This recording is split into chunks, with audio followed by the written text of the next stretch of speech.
Good morning.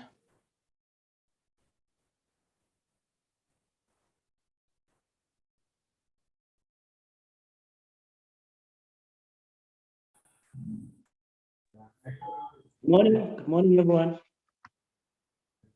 Morning. Good morning, everyone. Good morning.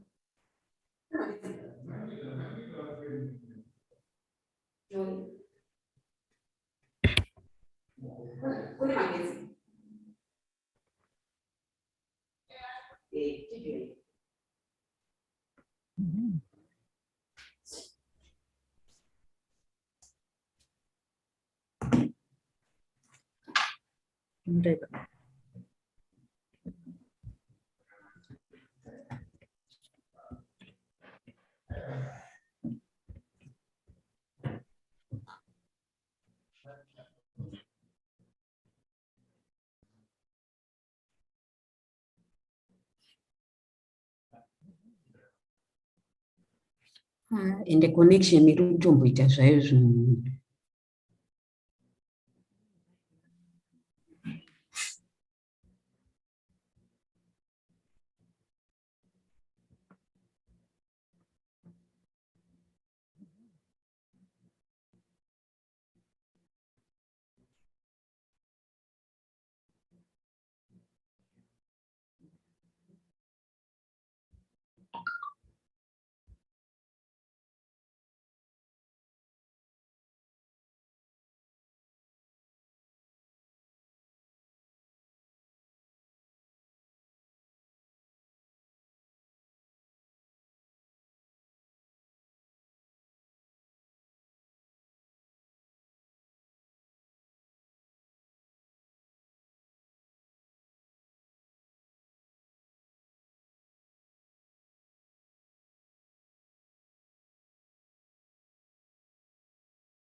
Good morning.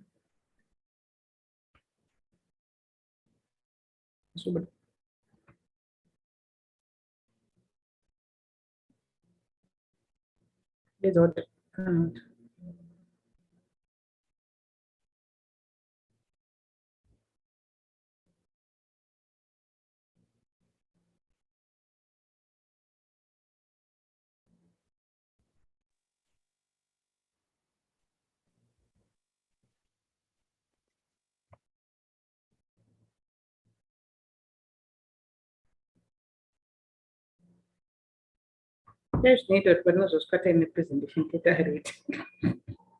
I don't know much I started.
Anything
else? So the busy, busy, but yeah.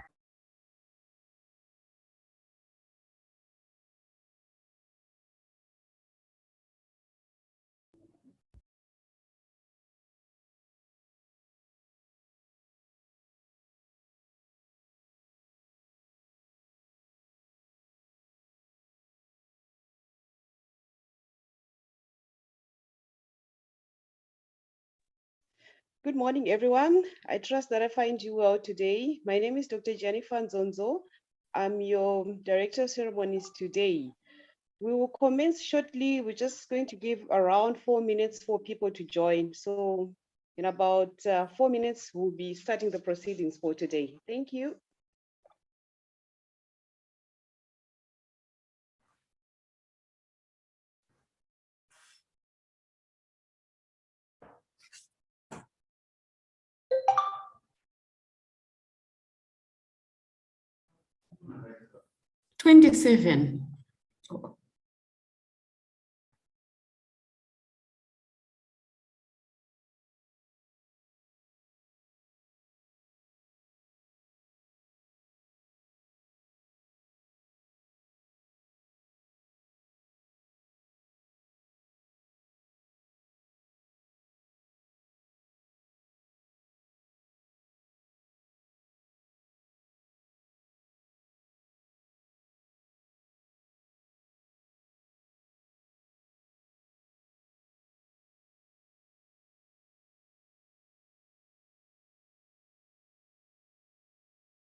Good morning, everyone. A warm welcome to you all to this special day where we are commemorating the Women's Day for 2022. My name is Dr. Jennifer Tishamison-Zonzo. I'm your Director of Ceremonies today. And I want to thank Eisaz, the executive team, and the team that played a very important part in putting this event together. I want to thank the President, Mr. B. Mangena, the Vice President, Mr. B. Mnatsi, the Secretary General, Mr. Ruziwa, and the team that also worked in making sure that this event is actually happening today. Thank you for the thoughtfulness in this whole idea. Our theme for today, ladies and gentlemen, is about gender equality today for a sustainable tomorrow. I want to also extend a special welcome to all of our delegates who are joining us virtually today from the different parts of the world. We have delegates from South Africa, Namibia, the United Kingdom, the United Arab Emirates, Kenya, Sweden, and then Zimbabwe. We also have representatives from the ministries of agriculture, the banking sector, education, engineering, academia, the Ministry of Public Service. We also have delegates from the finance, economic development services, the local government, hospitality, engineering and chemical utilities, the banking sector, and also the engineering sector, the tourism and the hospitality and travel industry. Thank you so much for reserving your time as we celebrate and commemorate the Women's Day today. We have a number of activities and discussions that are planned for today. We are going to start off with with an opening prayer. Then we move on to the welcome remarks. And then we are going to have a presentation from Associate Professor Chipo Hungwe, who's going to talk about the latest trends in the gender equality. And then we're going to have some discussions We are also going to have discussions around the gender-based violence, the real-life experiences, and also a keynote address by Mrs. Rose Namo. Then we're also going to have the assessment of leadership capabilities by Mr. Moment Bebe, and a couple of testimonials which are going to lead into the discussions. Then we should be done just after 12. So I want to advise you, if you have any burning questions, you just post them to the chat room. We will be discussing as we get to the session. At this time, I'm going to hand over for the opening prayer to Mrs. P. Chiangwe from the National Employment Council for the Engineering, Iron and Steel Industry. Mrs. P. Chiangwe, over to you. Thank you, Chair. Good morning, everyone. Let us bow our heads in prayer. Heavenly Father, we want to commit this commemoration to you today. Bless each one of us who has gathered for this important function that recognizes the capabilities of women. Guide us as we discuss and share life experiences. May we be uplifted by the testimonies and messages from the various speakers. Lead us throughout the program. Lord our Father, bless all the men who see the value in women and have always recognized women as their equals. In the mighty name of Jesus, I pray, amen. Thank you, Mrs. Chiangwe. At this moment, I'm going to hand over to Mrs. Jennifer Mateko to provide us with the welcome remarks. Mrs. Jennifer Mateko, over to you. Thank you, Director of Ceremonies. Our guest of honor, Mrs. Rose Namo, Managing Director of Distinctive Consultancy, President of the Engineering, Iron and Steel Association of Zimbabwe, Mr. Bekesela Mangena, and Vice President, Mr. Blessing Munatsi, Eisaz National Executive Council members, Secretary General of the Engineering, Iron and Steel Association of Zimbabwe, Mr. Matthias Ruziwa, senior government officials here present, Eisaz members, distinguished guests and speakers, representatives from the media, ladies and gentlemen. Let me begin by welcoming you all to this virtual conference for commemoration of the International Women's Day 2022. On behalf of Eisaz National Executive Council, I wish to extend my special welcome to our guests who have taken time off their busy schedules to be here with us. We are so humbled that the event is being graced by guests from various sectors in Zimbabwe, and we also have important guests from South Africa, Kenya, Swaziland, Sweden, UAE, UK, USA, and Botswana. Ladies and gentlemen, dear colleagues, the initiative to organize this conference was mooted by the Engineering, Iron and Steel Association of Zimbabwe, who strongly believes that the International Women's Day, which is celebrated annually on the 8th of March, offers an opportunity to reflect on progress made with regards to gender equality, to call for change and to celebrate acts of courage, bravery, and determination by ordinary women who have played extraordinary roles in the history and development of their countries and communities.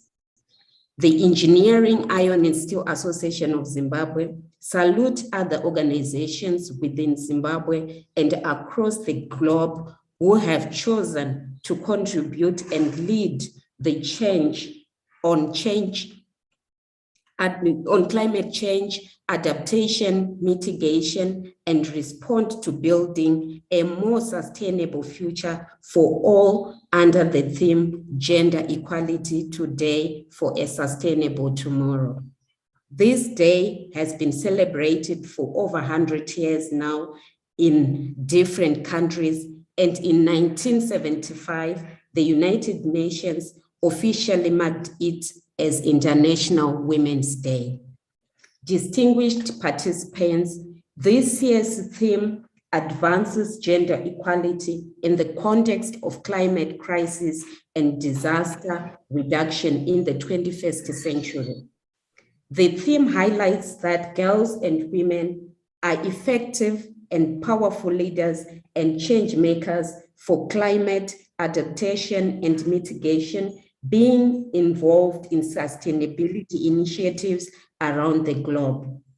As a sector which operates within Zimbabwe, we took note that our country committed itself to gender justice and climate justice through ratification of the United Nations Sustainable Development Goals in 2015 and the African Union Agenda in 2003, which among other goals seek to achieve enjoyment of equal opportunity between men and women, as well as respond to the growing threats of climate change, whilst ensuring that the burden and gains are equitably shared.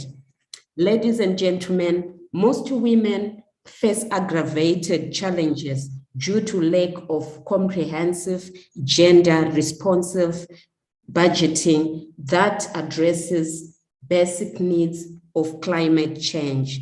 Food security, access to clean water, and shelter from extreme weather changes remain pertinent challenges of climate change. 70% of the world's poor are women. Restricted land rights, lack of access to financial resources, training and technology, and limited access to political decision-making spheres often prevent them from playing a full role in tackling climate change and other environmental challenges. Financing climate justice must be gender responsive due to its ability to promote climate justice efforts whilst promoting gender equality. According to the UNDP 2014, only 0.01% of global funding supports climate justice and women's rights.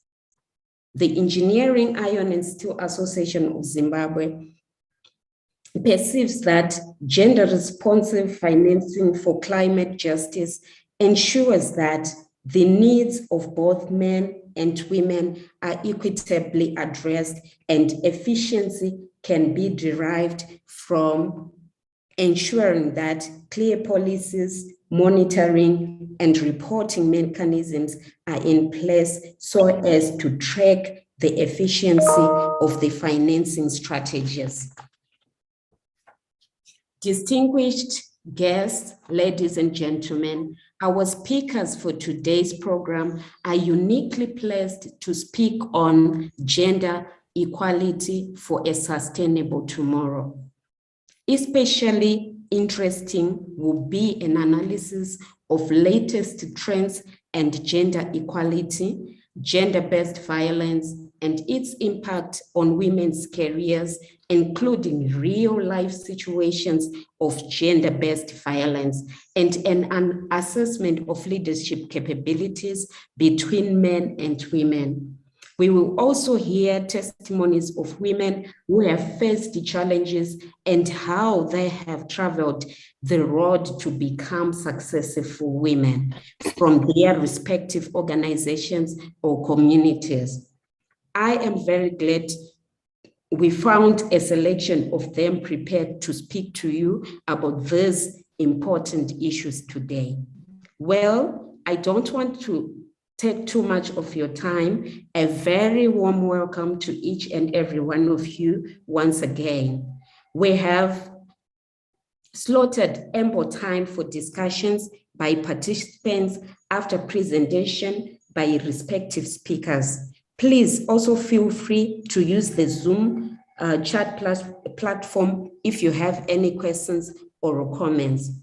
Respective speakers will attend to all important questions and comments from the audiences. Before I hand over to Dr. Jennifer Chishamisonzonzo, our Director of Ceremonies, I would also like to remind you, and especially our speakers, to strictly stick to our time schedule and not to let any session overrun. I sincerely hope you will enjoy the discussions today and you'll find them very fruitful.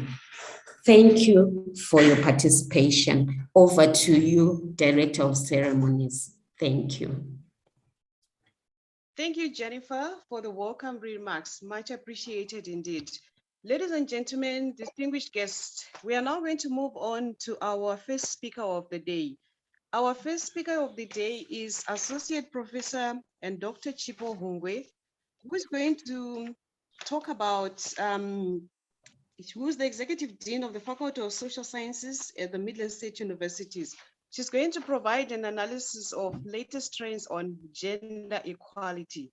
I'm just going to give you a brief bio of Professor Chipo Hungwe. She's the Executive Dean of the Faculty of Social Sciences at the Midland State University since March 2017. The faculty has over 6.5 students and 150 staff members in the Department of Applied Psychology, Community Studies, Geography, Environmental Sustainability, and Resilience Building, Human Resource Management, Governance, Public Management, Music Business, Musicology, Technology, Peace and Security Studies. The School of Social Work and the Center of Public Policy Devolution. Prior to the post, Prof. Hungwe was the chairperson of the Human Resource Management Department from 2009 to 2016. Her academic research interests are in labor migration, work, aging, gender, social exclusion, where she has extensively published journals and articles.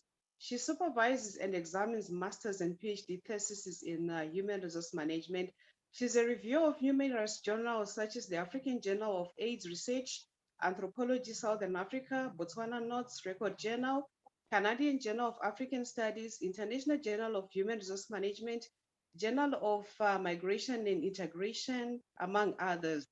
Prof. Hungwe was part of the EU-UN Civil Society National Reference Group of the Spotlight Program, where she represented the academia from 2019 to 2021. At the regional level and global levels, Prof. Hungwe is a member of the Gender-Based Violence Prevention Network and the Coalition for Feminists for Social Change, the International Labor Employment Relations Association, and the International Sociological Association and the European Association of Development Research and Training Institute. So Prof. Hungwe, welcome, and I hand over to you. Over to you, Prof.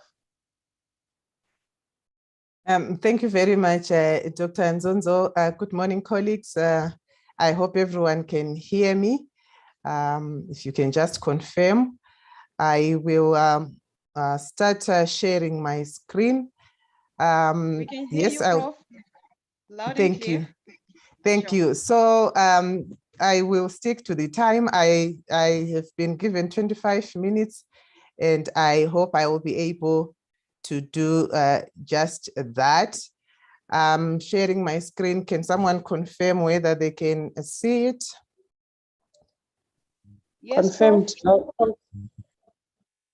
Okay. All right.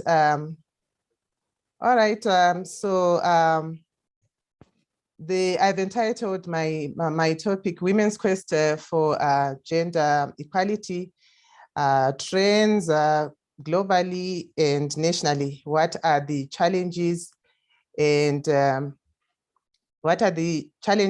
prospects? Okay, so the theme for 2022 has been defined.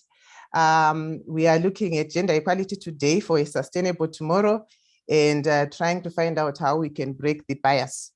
And the purpose is outlined is to celebrate the achievements of women, but we also want to keep women aware of these rights. And we want to continue to amplify the voices of women, because we believe that women have really come a long way. If we look at how far we've come from 1911, when we first started celebrating International Women's Day. So in terms of the overview of this presentation, I'm going to look at the strides that have been made globally, regionally, nationally, and also look at what we need to move further up and what can be done at national, organizational, and group level, individual and group level. So that's the presentation outline. So at the global level, we look at the percentage of women in the workforce. We notice that women mainly dominate the service sector. We have 25% of women also in agriculture. However, we have few women in leadership positions. If we look at women in parliament, they constitute 23%. This is according to the UN Women statistics. Still looking at political leadership, we notice that women make only 21% of government ministers, and there are only 14 countries so far that have achieved the 50% mark in terms of the share of women in cabinet. And women mainly dominate in 5 ministerial portfolios. Firstly, women, Minister of Family, Children, Youth, Minister of Social Affairs, the Ministry of Environment, Ministry of Labor, and also Ministry of Women Affairs and Gender Equality. These are the common portfolios held by women ministers in terms of political leadership. And at this rate, according to UN Women, we will reach gender parity probably by 2077 because the rate is a bit slow. So looking at women in informal employment, we notice that women constitute a very large portion, 95% in South Asia, 89% here in Sub-Saharan Africa. And here we are mainly looking at women in seasonal employment, women who are street vendors. We are also looking at domestic workers. So the majority really indicates that at global level, women mainly participate in the informal work sector. And given those scenarios, therefore, we notice that there is a wage gap. If we compare women and men, where women globally make 77 cents for every dollar that men earn. And that gap is clearly defined in Sub-Saharan Africa and South Asia. And it becomes greater if we look at women with children, such that people may talk about the motherhood penalty. I will look at that later on. Again, looking at the global scenario in terms of laws against discrimination, we notice that only 67 countries have clearly defined laws that are against gender discrimination in hiring practices. And in 18 countries, husbands can actually legally prevent their wives from working. So you will notice that we are still not yet there because we are looking at the global situation of 195 countries. Okay, so in terms of maternity leave, we notice that at the global level, there are only 63 countries out of the 195 countries that comply with International Labour Organization's minimum maternity leave standards concerning the 14 weeks of paid maternity leave. And 28% of women worldwide enjoy paid maternity leave in practice. In terms of unpaid domestic work, we notice that women do most of the unpaid domestic work, especially so in developing countries. But you also notice that these same women may participate in paid work. So that basically means that there is a burden in terms of what women do in terms of work really for women vis-a-vis men. Okay, so concerning pensions, we notice that women constitute the greater majority of people who don't receive pension after retirement. This is not surprising, especially if we look at the fact that women mainly participate in the informal sector, where in any case issues of pensions may not necessarily be there. So if you look at the life course, if you take the life course approach, you will notice that this is really accumulation of disadvantages, where in old age, women fare much worse than men. Okay, so at regional level, the share of women in businesses is such that South Africa tends to have more women who are top managers in businesses than other regional countries. So those are some of the statistics, as you can see on the screen. Okay, so I've given the global and a bit of regional picture. What is the story of Zimbabwe? The story of Zimbabwe is summarized by this quotation that I got from the Zimstat document. This is a 2019 document, which says that women really have found their way into education and into the labor force, but they still face challenges in getting full access to such opportunities. And women are more likely to suffer abuse and violence than men. And this then affects their health and well-being. Women are more likely than men to be in the informal and unpaid care work. And overall, women work more hours than men in non-economic activities. You will notice the Zimbabwean story is not so much removed from the global situation that I've already presented on. So the different sectors that women find themselves in compared to men, you will notice that there is horizontal and vertical segregation in terms of the participation of women and men in the labor force. Women constitute 33% of management. Women constitute 7.4% of people in armed forces, but women dominate human health and social work sectors. They dominate education. They also dominate the sales sector. But when it comes to manufacturing and mining, women are a minority.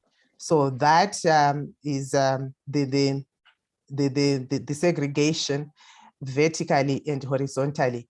But what I also want you to note is that for sectors that tend to be dominated by women, there is also a tendency to find that the wages are actually depressed and there's some kind of devaluation of those certain areas. But the situation in the labor market is also merely a reflection of what is happening even before that.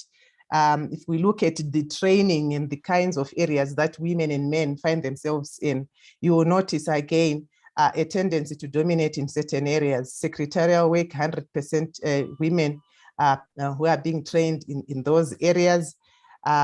Clothing, technology, again, these are areas that are generally defined as proper, as it were, women's areas. And these are also areas that may be viewed as natural extensions of what it means to be a woman. So there is still that kind of segregation you will notice, but when it comes to engineering, again, it becomes a male area. When it comes to motor mechanics, it also becomes a male area. So that is the picture when you are looking at training, and it doesn't change, therefore, when people go to the labor market.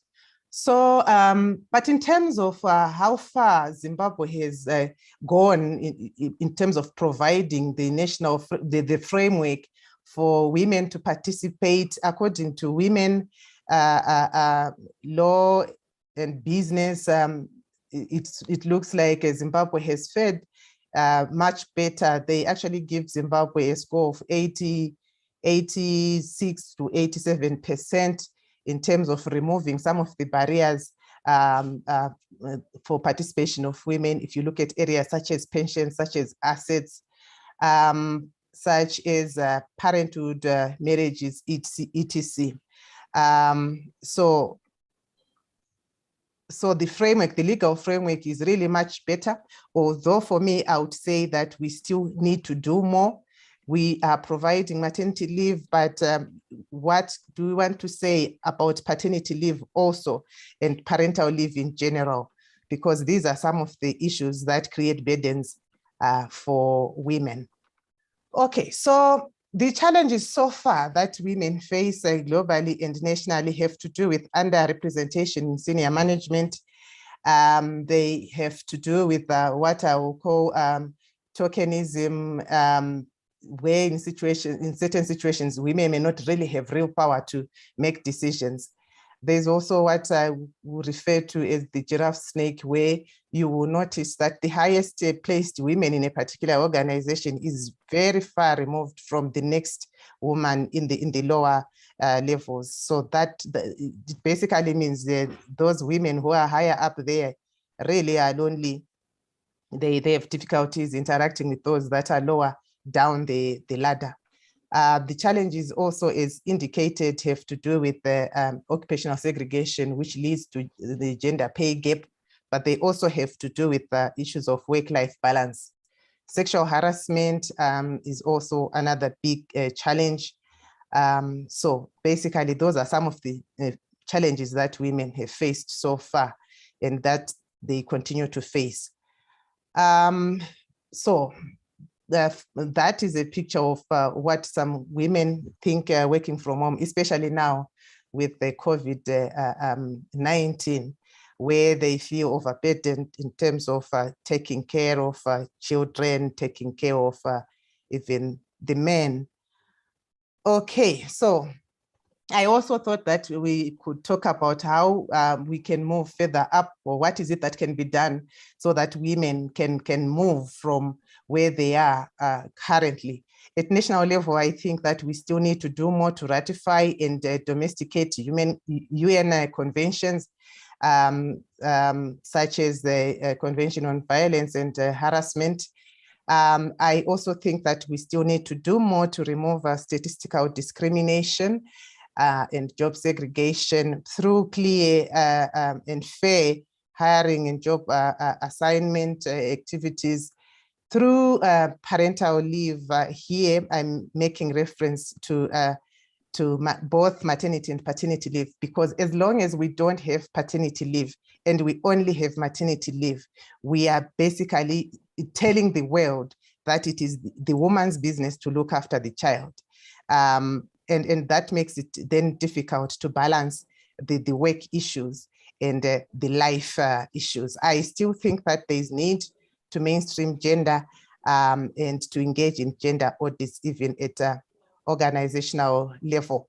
So my argument is the same as that one by Carmen Reinhardt, who says that we need gender equality at home first, and then we'll have gender equality in the workplace.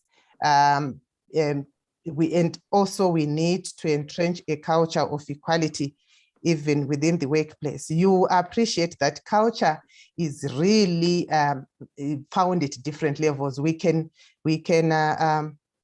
compare it to an onion and the various layers of the onion. And we are saying, let us entrench gender equality and mainstream gender equality at all the levels of the organization. At the individual and group level, I would say, first of all, individually, as a woman, you need to know yourself, you need to know your value, you need to define yourself and develop yourself. For me, you keep on asking, you keep on knocking until you get what you want, because in most cases, if you don't ask for what you need, you will never get it. There's actually a book that I was reading, which is entitled Women Don't Ask. And because women don't ask, they don't get. So women need to take responsibility and demonstrate confidence and seek opportunities to be economically independent. At group level, I think that women need to support each other and to mentor each other, because men actually do mentor each other. So I believe that women must empower each other. We must rise together. So we need to lift each other up. What we don't need to do is to pull each other down. Some people talk about a pull it down syndrome, but men also think that there are men who try to pull other men down. And that is not what we need to do. We actually need to rise together. And I think it can be done. It can be done because there are some women who have done it. So sisterhood is the way to go for women as a group. It doesn't mean that you must befriend everyone, but it means that you try as much as possible to encourage each other and to motivate other women. Okay, so we have inspiring women of our time. We have women billionaires who have made it. We also have, even at our own national level, we have women who have made it. So these women should, the stories of these women should really encourage us to say it can be done. It is possible. So basically, my story is that I've been looking at the trends globally, regionally, and nationally. And I'm saying that at a national level, we seem to have really gone a distance in terms of trying to eradicate cases where there's direct discrimination, because the legal framework has assisted us thus far. But what is still remaining, which is common, is indirect discrimination. And that is seen through organizational and cultural processes that create inequality regimes and make it difficult for women to actually move from one level to the other. And I'm saying, yes, we have come a long way as women, but we still need to lobby for more. And we still need to continue to amplify our voices for gender equality. Okay, so those are some of the resources that I've used and that you can also consult. Just one parting shot. I was looking at some of the amendments in terms of the bill to do with the issues of labor, maternity leave, where we seem to have a leeway in terms of removal of certain minimum requirements. But my parting shot really is to say, look out for statistical discrimination, where eventually women will be discriminated against as a group, because especially the younger women who are in the age that is supposed to basically reproductive age, where every woman would actually be viewed as having the potential to go on maternity leave, and therefore they become a source of a problem. They actually become unattractive compared to the men who don't pose such kinds of challenges, if we can use the word challenges in quotations. Okay, so there we are, colleagues. That is my presentation. Thank you very much. Thank you, Prof, for the very insightful presentation. You have raised very critical points in terms of gender parity issues. I'm a little bit concerned. I don't know what the other audience think about the fact that we will achieve gender parity by 2077. Yes, 2077.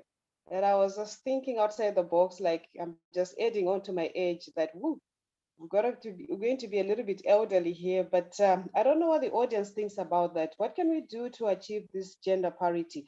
And then also the other point that you raised was about the global and the local perspective. It's always good to have that very critical perspective in terms of balancing the status quo. How do we fit into the international spectrum? And then we look at the local spectrum. How do we draw the lines? How do we manage to navigate all those challenges? That was a very good presentation, Prof, that you had there. And also, what can we do to move further up? There were very critical insights that you raised there, and also the organizational and the personal perspectives in terms of addressing these issues of gender equality. But at this juncture, without much further ado, I'm going to hand over this session to the floor. If you have any burning questions, I'm going to take about 3 questions from the floor. If you have any other questions, you can also post and then we can have an open discussion on this. Over to you, ladies and gentlemen. Anyone who's willing to have a question?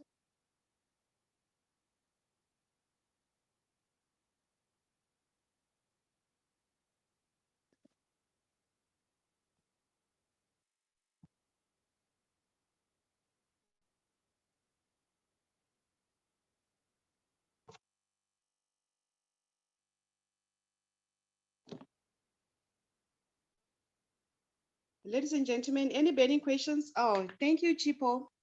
Chipo, over to you.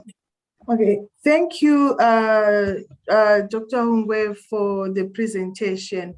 My question to you, Doc, is what can we do to make women more visible in positions of power?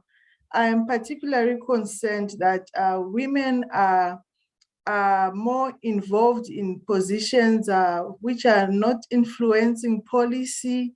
Even when we are looking at the number of women in parliament or in politics, we find that they are insignificant. So how can we push women to be more assertive, to take up positions of power and more engaging? How can we see women rise?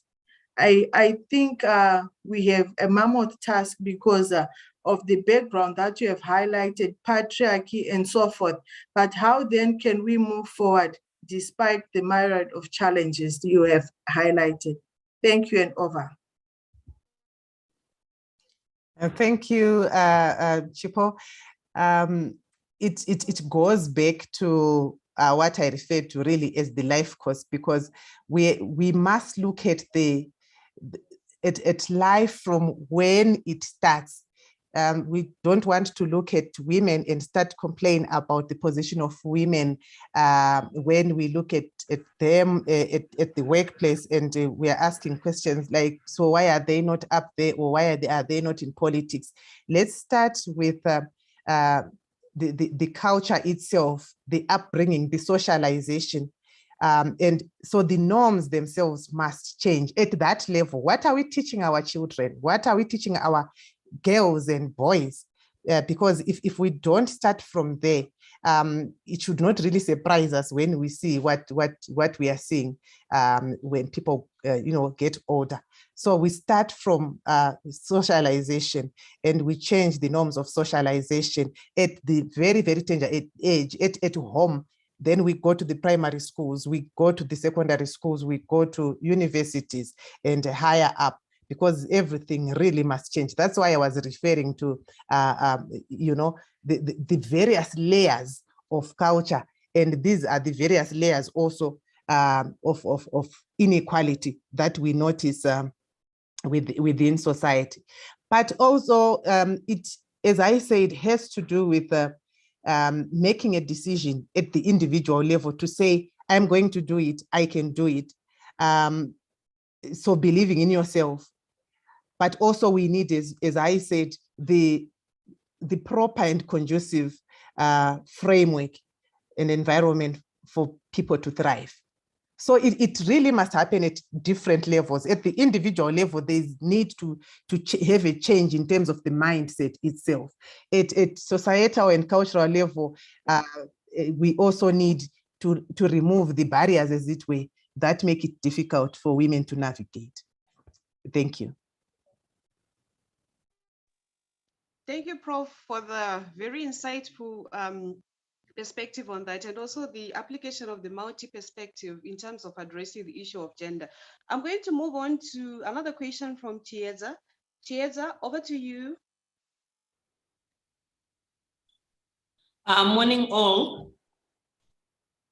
Hello, can you hear me?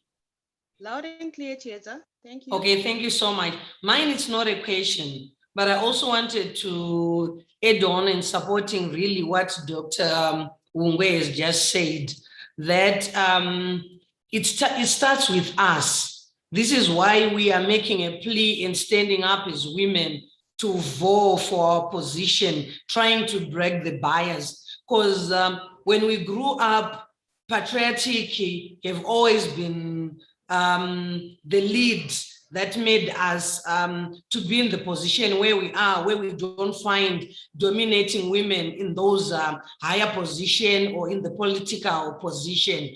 But if we stand up as women together, holding our hands, trying to reintroduce the socialization to our children, now that we can also do the muscular job, and there is something that is within us as women, which is a motherly care. Because what's happening is the domination part of men in the political aspects makes them map the way and the design, how those meetings or whatever situation that they would want to sit up and have their meeting. Whereas women, we are multitaskers, and we've got a lot of things that would be expected on us. Remember, we are mothers. Remember, we are wives, we are mom, we are leaders. And when you're looking at men, probably that position that you'll be holding would be the only standing thing that would be standing for him. So as women, we are bound to have time limits. We can't stay over to 12 midnight and sit down on meetings, probably for political, because you have to attend some situations at home. But if we now have a dominating number of women in such position, then we can have a stand and say, then our meetings will have a certain time, which is normal, and which will then readdress us as women to also attend our other duties. Thank you. Thank you, Chieza, for the very insightful contribution. We really appreciate the contribution. Ladies and gentlemen, I'm not sure if we have any other contributors or someone who has a question. I'll take one more before we move on to our next presenter. Okay, Sarah, over to you, Sarah.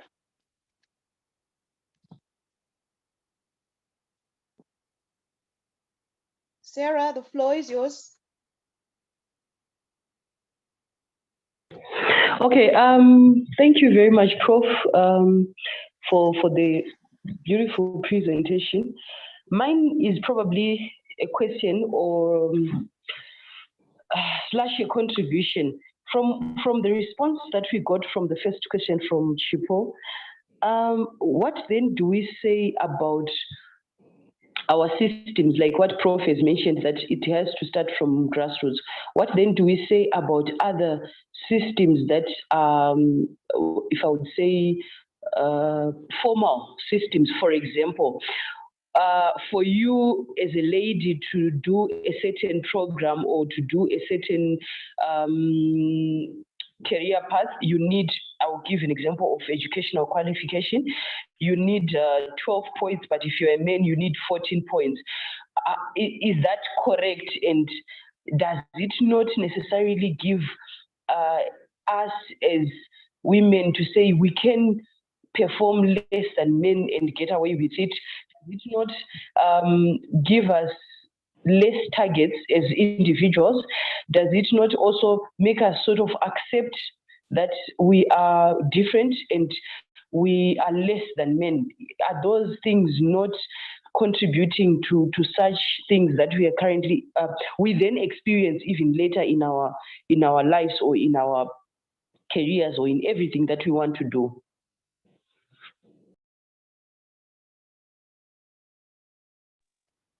Prof, that one was for you.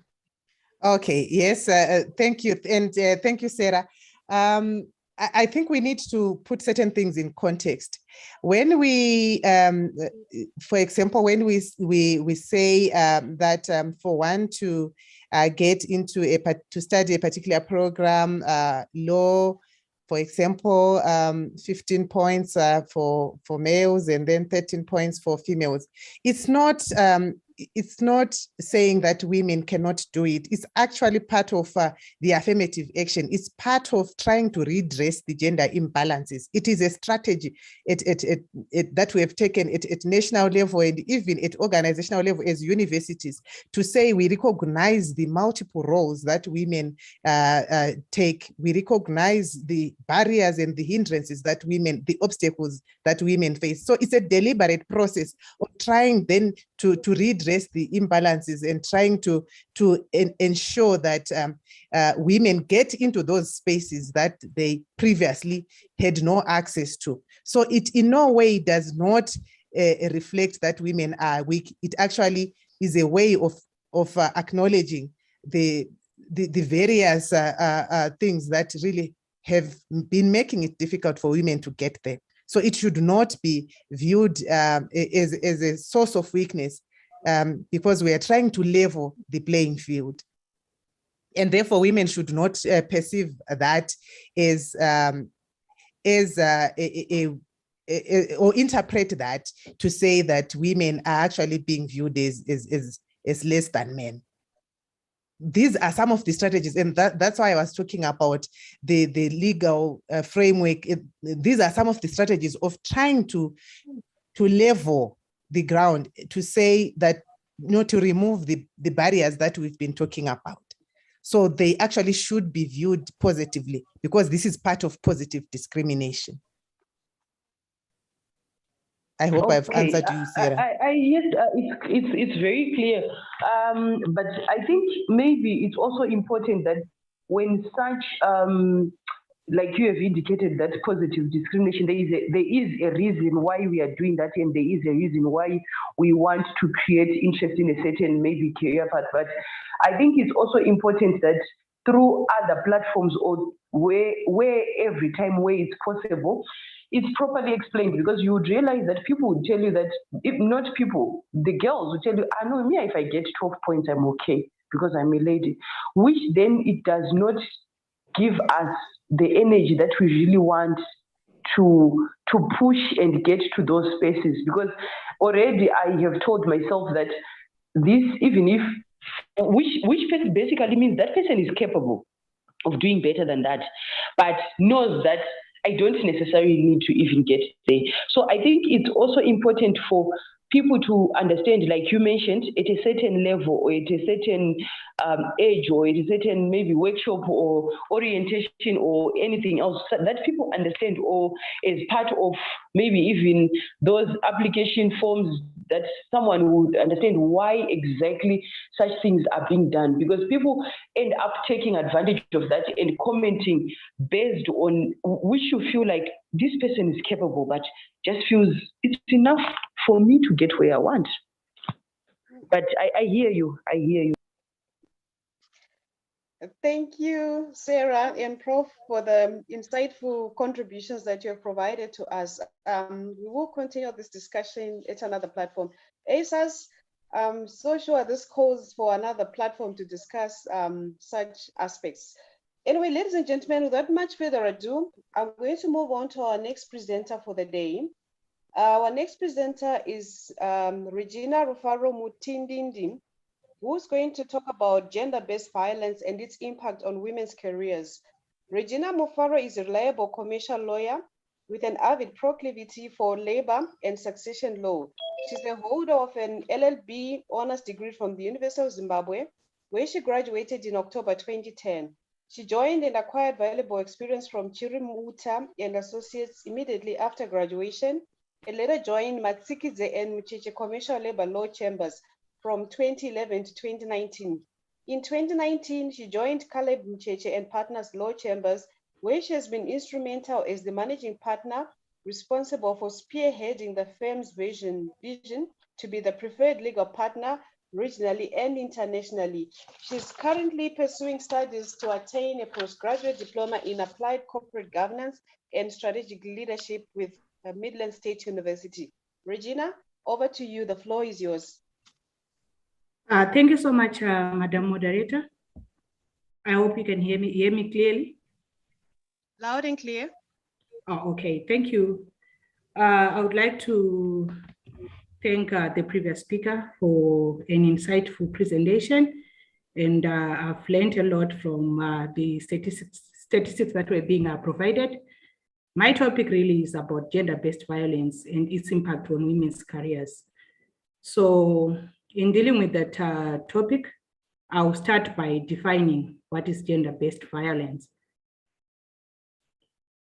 Gender-based violence is violence against women, and it is understood as a violation of human rights and a form of discrimination against women, and shall mean all acts of gender-based violence that result in or are likely to result in physical, sexual, psychological, or economic harm or suffering to women, including threats of such acts, coercion, or arbitrary deprivation of liberty, whether occurring in public or in private life.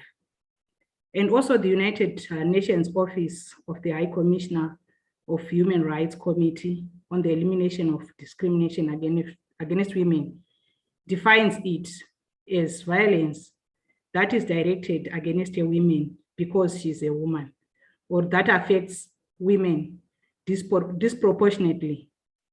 So in this case, we are seeing that violence is being directed against a woman just because she's a woman.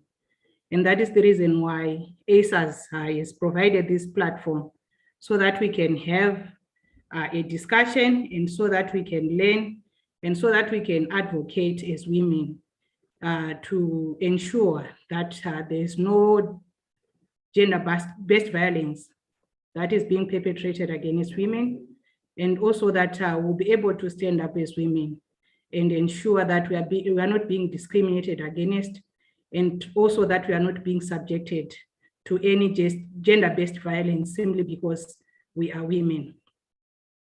And also gender-based violence is a phenomenon deeply rooted in gender inequality and continues to be one of the most notable human rights violations within all societies. Gender-based violence is violence directed against a person because of their gender.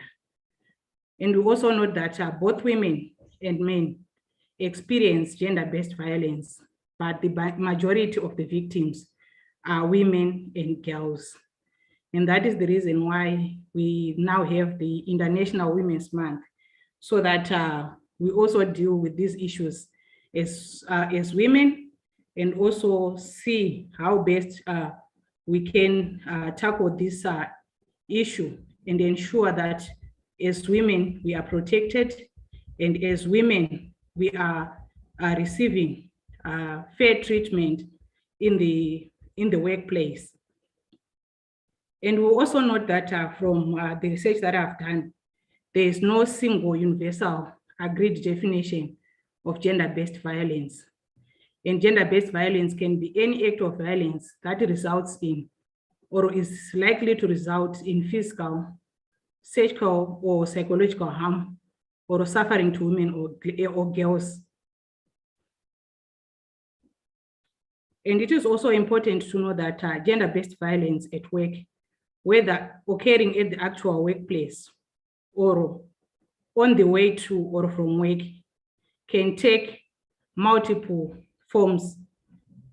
And these include physical abuse, such as assault, attempted murder, or murder. Then also it can take the form of sexual violence, including rape or sexual assault, sexual harassment, verbal and sexist abuse, bullying, coercion, psychological abuse, intimidation, and threats of violence. It can also be economic and financial abuse. Then it can also be stalking, gender-based violence at work, which affects women in different ways. And it can also take the form of abusive working conditions, such as poor health and safety, and also inadequate or inappropriate sanitary facilities and rules about their use. then it can also be included as involuntary excessive long working hours and unpredictable or late demands to work overtime.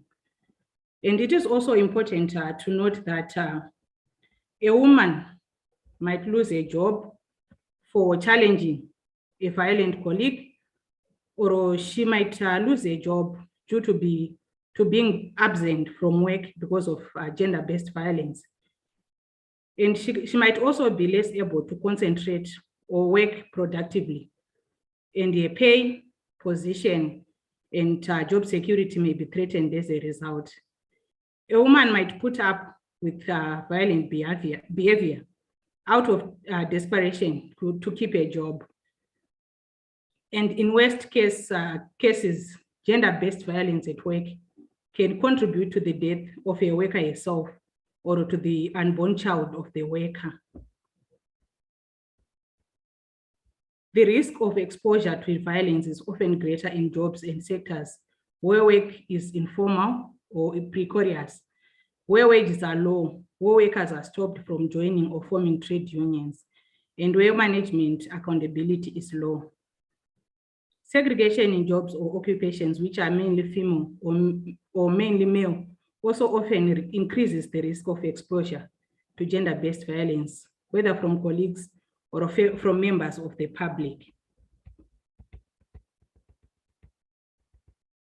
It is also important to note that women in male-dominated sectors such as construction and transport can also be more exposed to forms of gender-based violence.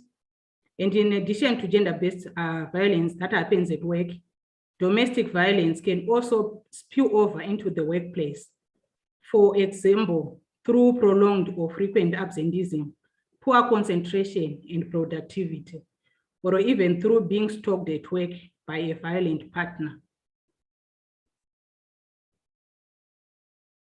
And in 2007, the ILO conducted a rapid situational analysis on violence and harassment in the workplace in Zimbabwe, which revealed the prevalence of main forms of violence in the workplace across various sectors. And the highest violations reported were sexual harassment, verbal, emotional, and economic. And it was also evident that several cases went unreported because of various vulnerabilities, including fear of job losses and screwed power relations, with women being the most affected.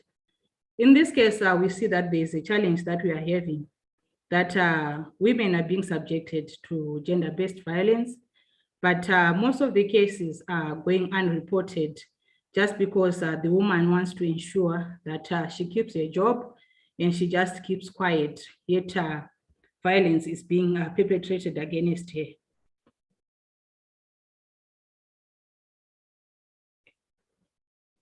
It is also important to note that the world of work is a concept which was developed by the ILO to encompass all aspects of women's and men's working lives, both paid and unpaid work, and gender-based violence in the world of work can occur in the workplace itself, in the home, in the public places, in employer-provided housing, in commuting to and from work.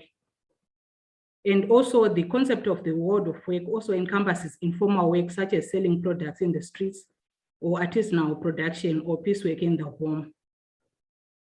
And gender-based violence in the workplace is a serious violation of human rights and an attack on the dignity and physical and psychological integrity. And also some research which was also conducted shows that across the world, 35% of women fall victim to direct violence at the workplace. And also of these, between 40% and 50% are subjected to unwanted sexual advances, physical contact, or other forms of sexual harassment. And we also know that the most common form of gender-based violence in the world of work is sexual harassment. And sexual harassment is defined as an unwelcome or an offensive conduct of a sexual nature that may make workers feel humiliated, intimidated, or uncomfortable. And it is also important to note that sexual harassment creates a climate of fear and physical and mental ill health. Workers may have to take sick leave, or at the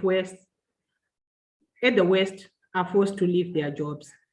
We see in some cases that due to the fact that some women are not willing to disclose that they are being subjected to gender-based violence, or that they are being sexually harassed within the workplace, someone may just decide to just tender a resignation at work without even taking the matter up or even disclosing the issue.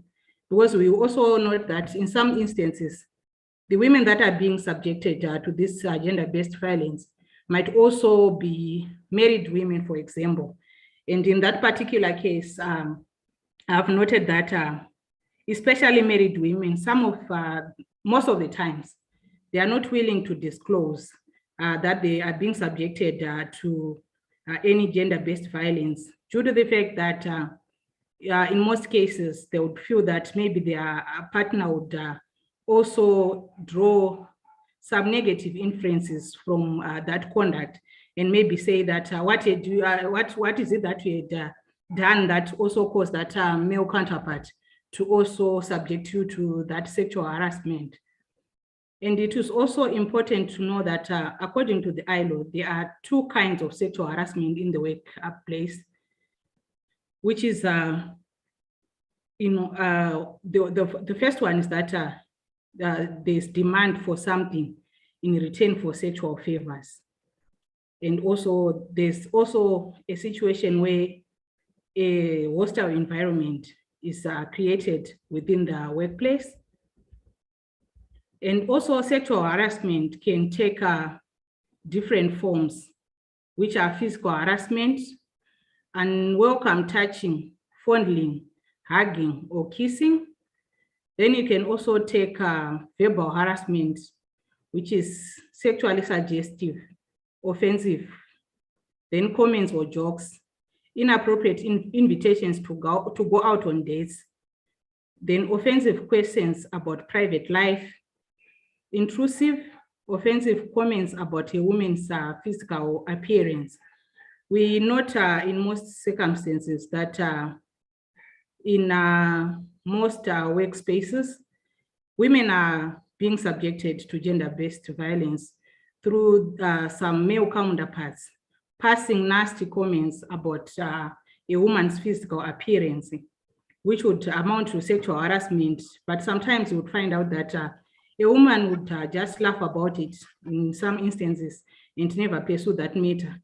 Yet in actual fact, it's a form of gender-based violence.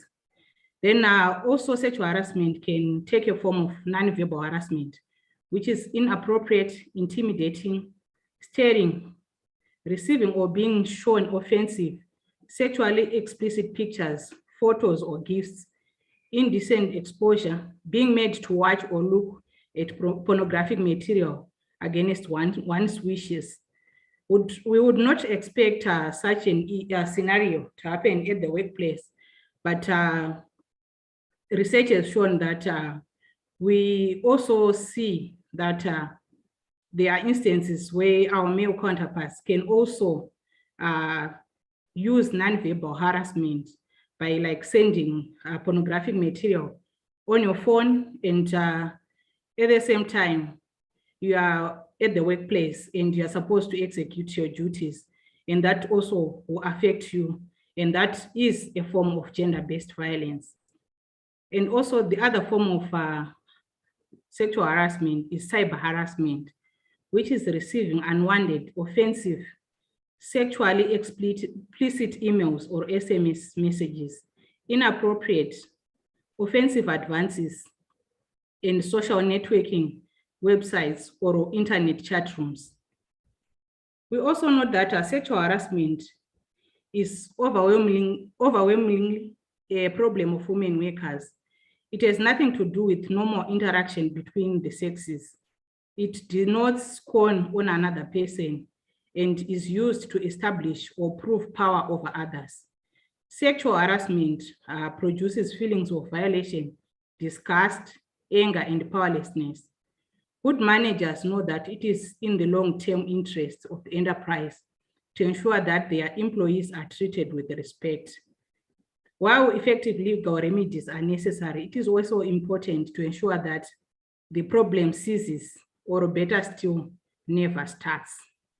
Thus, preventative measures are especially important that they are put in place to protect women against gender-based violence. We also note that there is also domestic violence, which might not be happening at the workplace itself, but it has some effects in the way the woman conducts herself at work. And the World Health Organization estimates that 1 out of 3 women suffers from violence. And this is the leading cause of death among women aged 16 to 44. And we've noted that domestic violence affects women in all societies of the world, regardless of age or social status, but it has its most harmful effects on ethnic minorities, migrants, and the poor on account of existing social inequalities. We also note that women's working lives are inextricably linked to their domestic and care roles. A woman who experiences domestic violence from an intimate partner may be stalked by the perpetrator at her workplace, impacting on her safety and that of her co-workers. Her performance may be affected and she may miss days at work. So there's need to put measures to respond to domestic violence in the workplace because it impacts on the victim's health and well-being. Then also it affects her attendance at work. It also affects her productivity and security.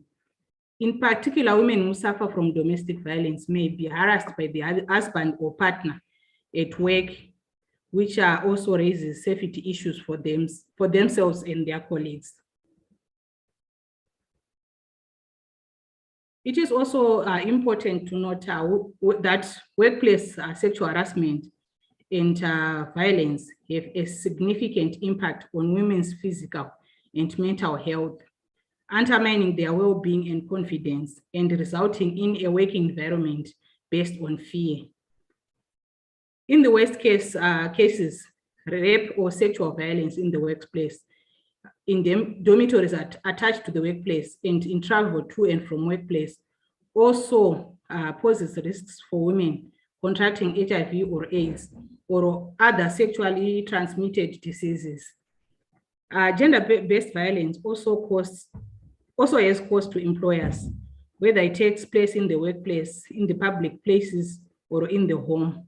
And according to the United Nations, it can also impact the workplace through decreased productivity, increased absenteeism, health and safety risks, and increased health care costs to the employer.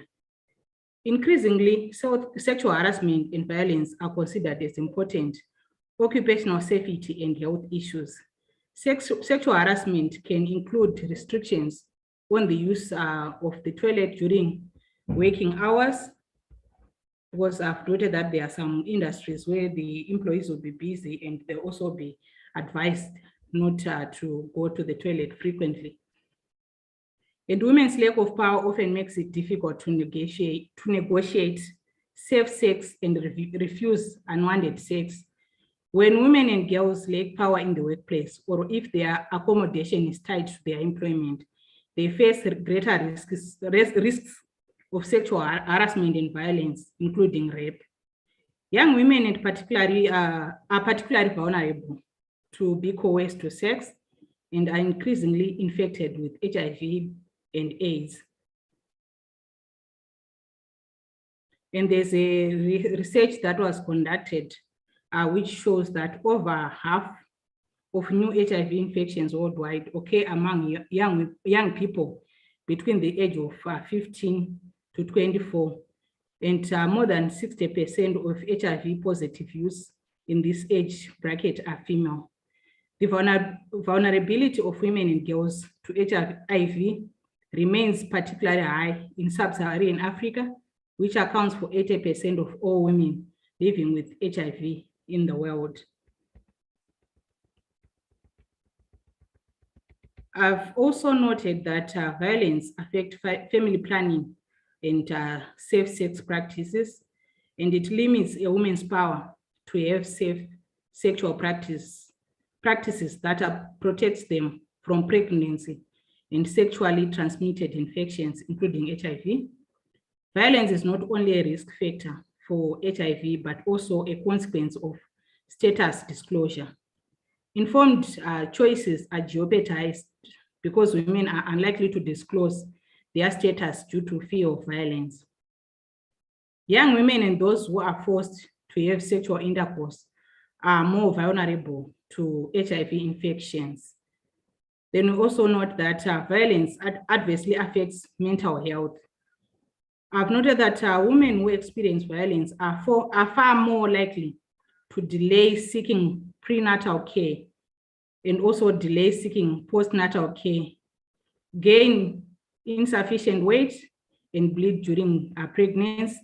Therefore, they are also far more likely to acquire vaginal, cervical, and kidney infections. Violence also adversely affects pregnancy outcomes, and violence increases the risk of miscarriages, abortions, premature labor, and fetal distress. I've also noted that violence directly impacts physical health. It is common for female victims to have experienced gender-based violence to report trouble walking and also carrying out daily activities due to excessive pain, memory loss, or nausea. I've also noted that violence affects mental stability. It makes a woman up to 4 times more likely to have suicidal thoughts and 6 times more likely to attempt suicide on more than one occasion. And a research that was also conducted shows that 37% of deaths of women aged between 15 and 44 are due to suicide. And this percentage continues to increase. And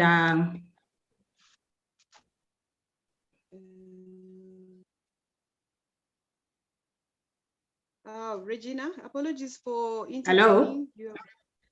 Apologies for intervening. You have around It's 2 okay. minutes to go. Okay, thank you. Thank you. Let me just wind up.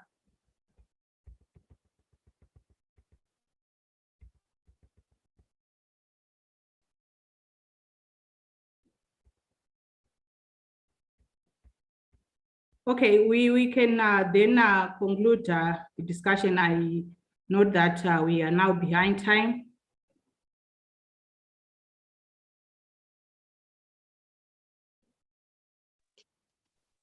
Thank you, Regina, for sharing your perspective around the gender-based violence and its impact on women's careers. Those are very critical insights and very important perspectives that you have raised, especially in terms of the broad definition of gender-based violence, to also include the psychological aspect, the psychological violence, psychological harm, and how it occurs in the workplace, and also the spillover effect, which is also known as the ripple effect. So thank you so much for that. Ladies and gentlemen, we now move on to our next presenter. It's a moderation session with Mrs. Chipo Mugari, who is the technical advisor for child protection.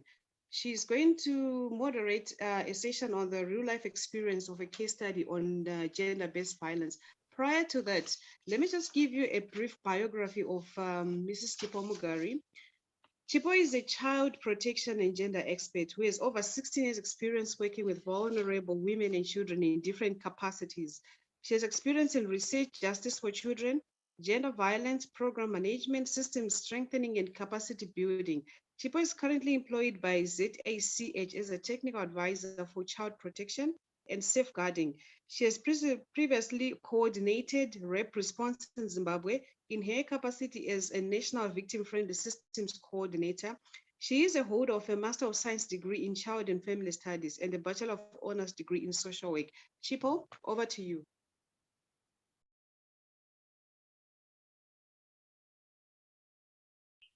Thank you very much, Madam Chair. I am greatly honored to be part of this important meeting where we are celebrating women. It is indeed a remarkable day. And I want to also extend my gratitude to the organizers of this event. What a befitting theme for 2022, gender equality today for a sustainable tomorrow. So I am going to be sharing some of the experiences that I have come across working with survivors of abuse, who are mainly women and girls. So my presentation is in two parts. I'm going to share this slide as well as another presentation from a survivor. I have a survivor with me who is going to share her story about what has happened in her life. I hope that we are all going to learn a lot from this. So I thought it is important for me to talk about the cycle of gender-based violence. If I'm going to ask a question, I could start by asking a question: how many of us have suffered violence? I don't want you to give me an answer, but how many of us in this room have suffered violence? And I believe as women, it doesn't matter whether you are a woman in power, in a position of authority. In one way or the other, you might face violence, be it in the home, at the workplace, or wherever. So it is pivotal for me to conscientize the people on this platform about the cycle of gender-based violence. And the first one that I want to talk about is about the tension building. Well, when we are living in abusive environment, you realize that there is tension building, whereby the victim really feels growing tension, and the victim tries to control the situation to avoid violence. At times you feel like you're walking on eggshells, and victims cannot control the abuser. And this is a gruesome period which leads to explosion. When we are talking about the explosion phase, we are talking about the actual abuse: physical, sexual, emotional, verbal, financial abuse. A lot of people might not understand what financial abuse entails. You've realized that many women might be working, but at times do not have control over the resources that they are working for. At times you do not have access to family resources. You are prohibited from accessing resources. That is abuse. Then I have assisted a lot of women who would tell me that, Chipo, you see, with this bruise, it took me to Dubai. My husband said sorry for abusing you. And for this bruise, I went to Dubai. For this bruise, I am now driving a Mercedes-Benz, and that is the honeymoon stage. Abusers are very cunning people. They can come to you and say, I am sorry. They come with a lot of apologies, and they make promises. Who doesn't want to have a prosperous relationship? They will tell you all sorts of good things that you want to hear. And they can shower you with flowers. They can take you to a romantic trip to Hawaii. And in no time, you realize that this phase has disappeared. And again, we are going then to tension building, and the cycle goes on and on and on. So my first case study that I'm going to share with you depicts violence in a rural setting. I'm going to share a story about a 59-year-old granny who was abused by a 28-year-old man. So in this instance, the accused went to the granny's house and raped her. He managed to run away unnoticed, and this was at night. And this man really targeted a woman whom he knew was widowed, she was living by herself, and so forth. This matter could not be reported because she did not identify the abuser. Again, he came for the second time, and the granny could identify that this is the person who abused me, since she could identify his scent. Then for the third time, he came again, and she tried to hide behind the door by putting a stone behind the door. He managed to forcefully open the door and force himself on her again. In her own words, she said, "I was raped till I released the feces." And the feces could not deter him. He continued. Whilst he was changing positions, she managed to escape and called out her son who lived close by. And her son met the accused at the gate when he was trying to escape from the homestead. The accused was sentenced to 15 years in prison, whilst 3 years were suspended on condition that he does not commit similar crimes.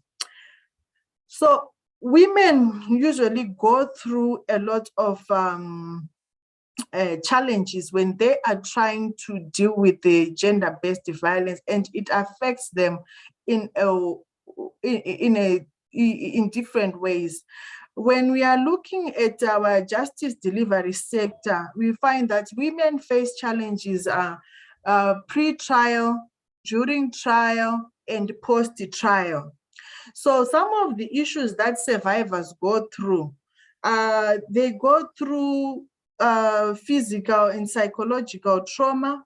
And these days we are talking of narcissism. I think a lot of us have heard about narcissism, whereby somebody has got personality disorders and they are very manipulative. A lot of people are living in these abusive tendencies. And we find that it leaves everyone affected. It has a trail of destruction, because we are talking of a woman, a mother, a sister who is now unable to concentrate on her life, and it has ripple effects, even affecting her children. So you find that women constantly live in threats, fear of retaliation and manipulation. Then we also look at issues to do with feelings of shame and self-blame, because more often than not, these abusers are people who are known to us. And when you're talking about women who might be in relationships, there are issues to do with intimate partner violence. How am I going to report my partner?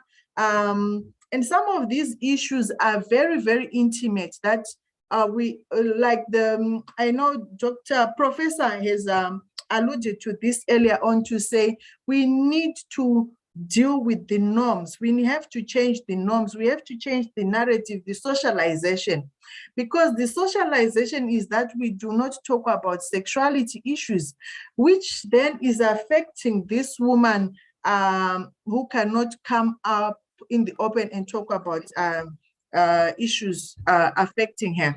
So we are also looking at issues to do with the protection of the perpetrator by the family.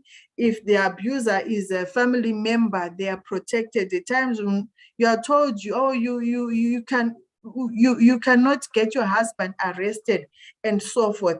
We are also dealing with issues of stigma from the family, society, as well as fear of being blamed by the family, and also maybe inadequate services you might report your case, but you feel like the systems around are not that supportive. So women tend to then shy away from reporting and would rather keep quiet because of the challenges that they may face. Then I know I might be talking to someone currently going through abuse, or somebody who is experiencing GBV right now. As a safety plan, I would really encourage anybody who is going through some of these experiences that I have been highlighted before to look into issues of safety. Do you have a place to go? If you were to leave home, where would you go?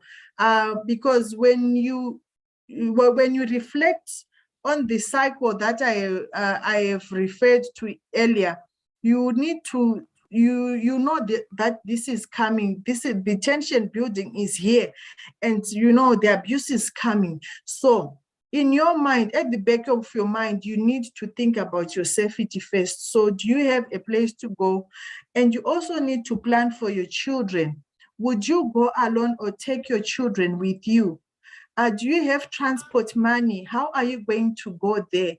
It is important as women, even as we are working, to keep small amounts of money somewhere, which is not known to anyone else, so that in the events that there is abuse in the home, you have access to that, to those resources.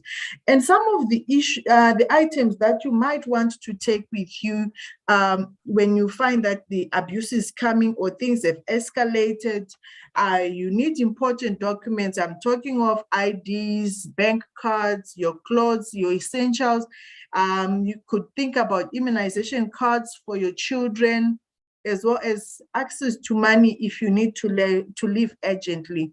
Then identify someone to support you.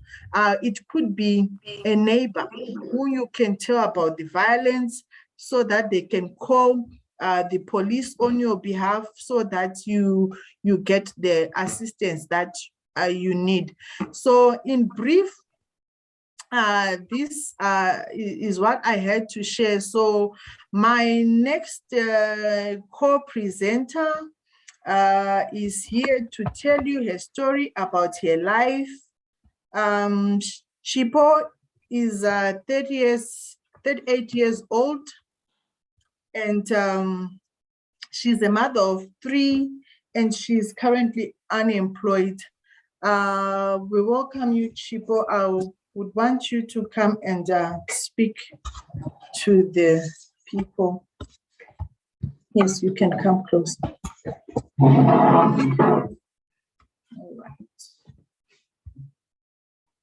All right. Shipo, you can go ahead. Yes, you can use your. Okay, you can speak loudly. Are you able to see Chipo? I can't really see my screen.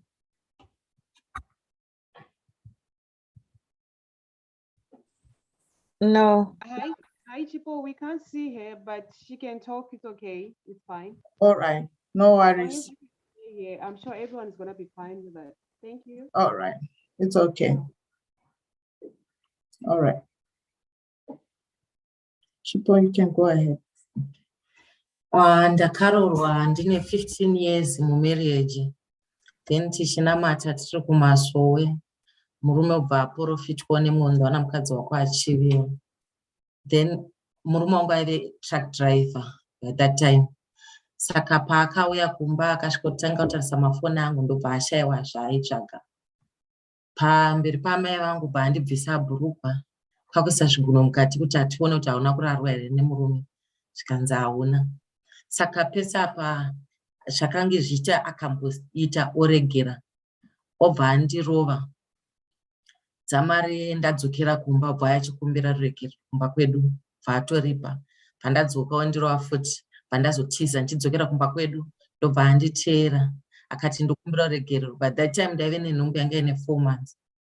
Vati anditotenga zvinhu zvemwana. Pandakabvuma ndokwatakaenda. Tisati tatombosvika kure, bva abuditsa banga mumotikari. ndobva ati ndakakudza kuti ukandiramba ukanitiza ndokuuraya. Ndobva atanga kundicheka padumbu, handisi pandakatanga, but ndakachekwa padumbu, pabreast nemaoko. Ndobva asungwa bvati ndaakupenga achiti enda unodzimisa nyaya yako. Hama dzacho dzikatomboya kuti enda unoti murume wangu hasiri akandibaya. Ndobva ini ndaramba. Ndobva ati kana waramba ini ndakuti ndinopenga. Kujera kutongwe munhu anopenga. Ende ndobva atonzi ari kupenga. Vagara 6 years ari kupsychiatric. Kubva abuda. Kubuda kwakaita ina handina kuudzwa. Ndakatozoshamisika ndichinzwa kuti abuda. Haana kunditsvagawo. Iko zvinezvi anofonera vana, achisangana nevana, achiti inini ndiri right, asi mai venyu vari kundikanganisa kuti ndigare nemi. Saka iko nezvi akumanipulata vana. Handichazivi kuti ndochiita sei neupenyu kana kuti ndobatsirika sei, nekuti iko zvinezvi paaive ari mukati aive asina source of income. Iko zvinezvi akukwanisa kuwana mari zvekuti anything chaanenge afunga kuti chiitike anogona kungondikanganisa muupenyu hwangu. That's my story. Thank you, Chipo. So I think we have all managed to hear some of the real life challenges that survivors of gender-based violence go through. This is a 38-year-old woman who has not had closure ever since the abuse. We are talking of abuse where a case was reported, but she has also been let down by the system. So this is a case of this is just one voice of a woman, but she's representing a lot of women who are going through the same situation. And as women, we are saying, let's come together and change the narrative. So in brief, this is my story, and this is our story with Chipo. I've come to the end of my presentation. Thank you, and over to you, Dr. Nzonzo. Thank you, Chipo, for sharing your presentation with us, and also the presentation on the cycle of gender-based violence. It was very articulated and covering all the essential aspects, and we thank you so much once again for that. And also for the case study that you shared on GBV, that we need to look beyond just the normal happenings in the home, that it can actually happen to our grannies, our elderly in the community. That was very touching.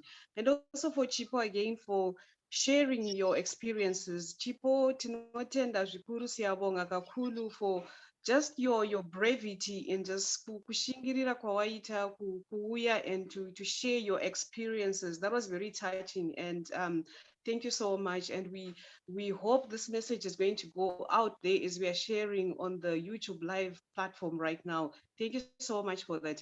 Ladies and gentlemen, we are now moving on to our plenary discussion. We have about 10 minutes. I'm going to welcome comments, commendations, questions from the floor. And also, if you also feel free to post in the chat forum any questions or any commendations you have with regards to the two presentations and that have just ended just right now. Over to you.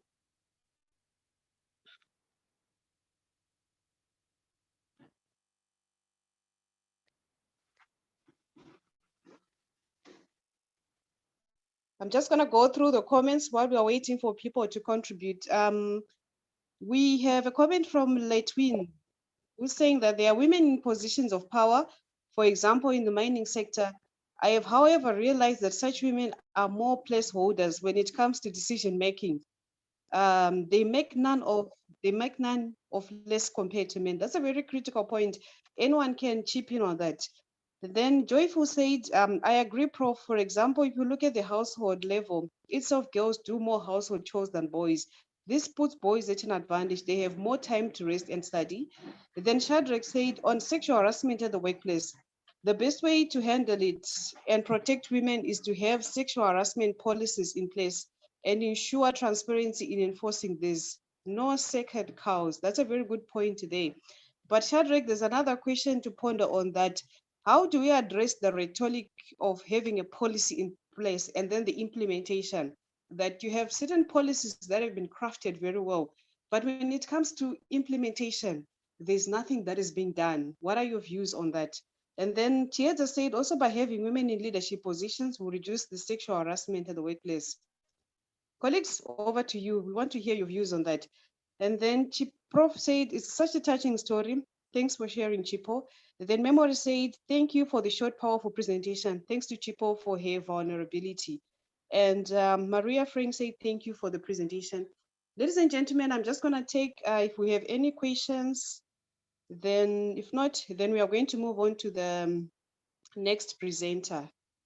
Okay, looks like we have no one with any questions. I'm going to move on to the next session where we have our guest of honor.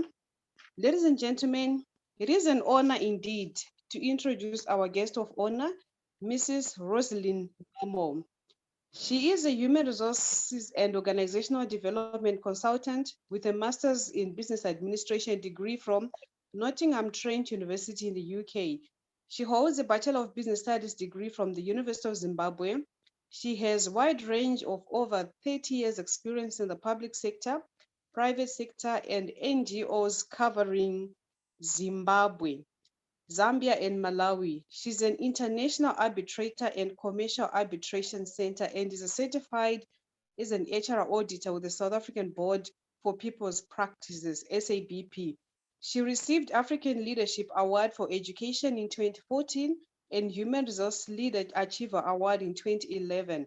She has served as a board member for the following organizations: SWEPS, Bindura Nickel, CBZ Holdings, Tropical Reinsurance, National Manpower Advisory Council, National Labor Law Advisory Council, Medicines Control Authority of Zimbabwe, NSC for Engineering, Iron and Steel Industry, Legal Resources Foundation, Institute of Directors, Pioneer Corporation Africa, Procurement Regulatory Authority of Zimbabwe.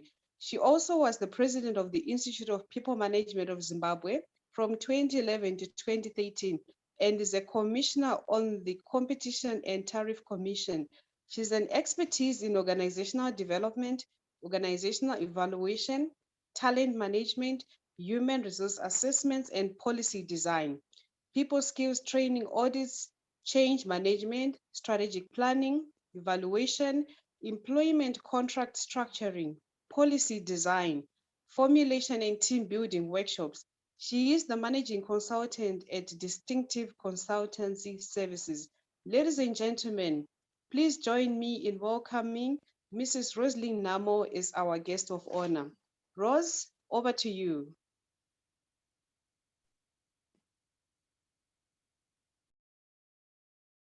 Thank you very much, and a very good morning to you, everyone. Allow me to share my screen. Please confirm when you see it.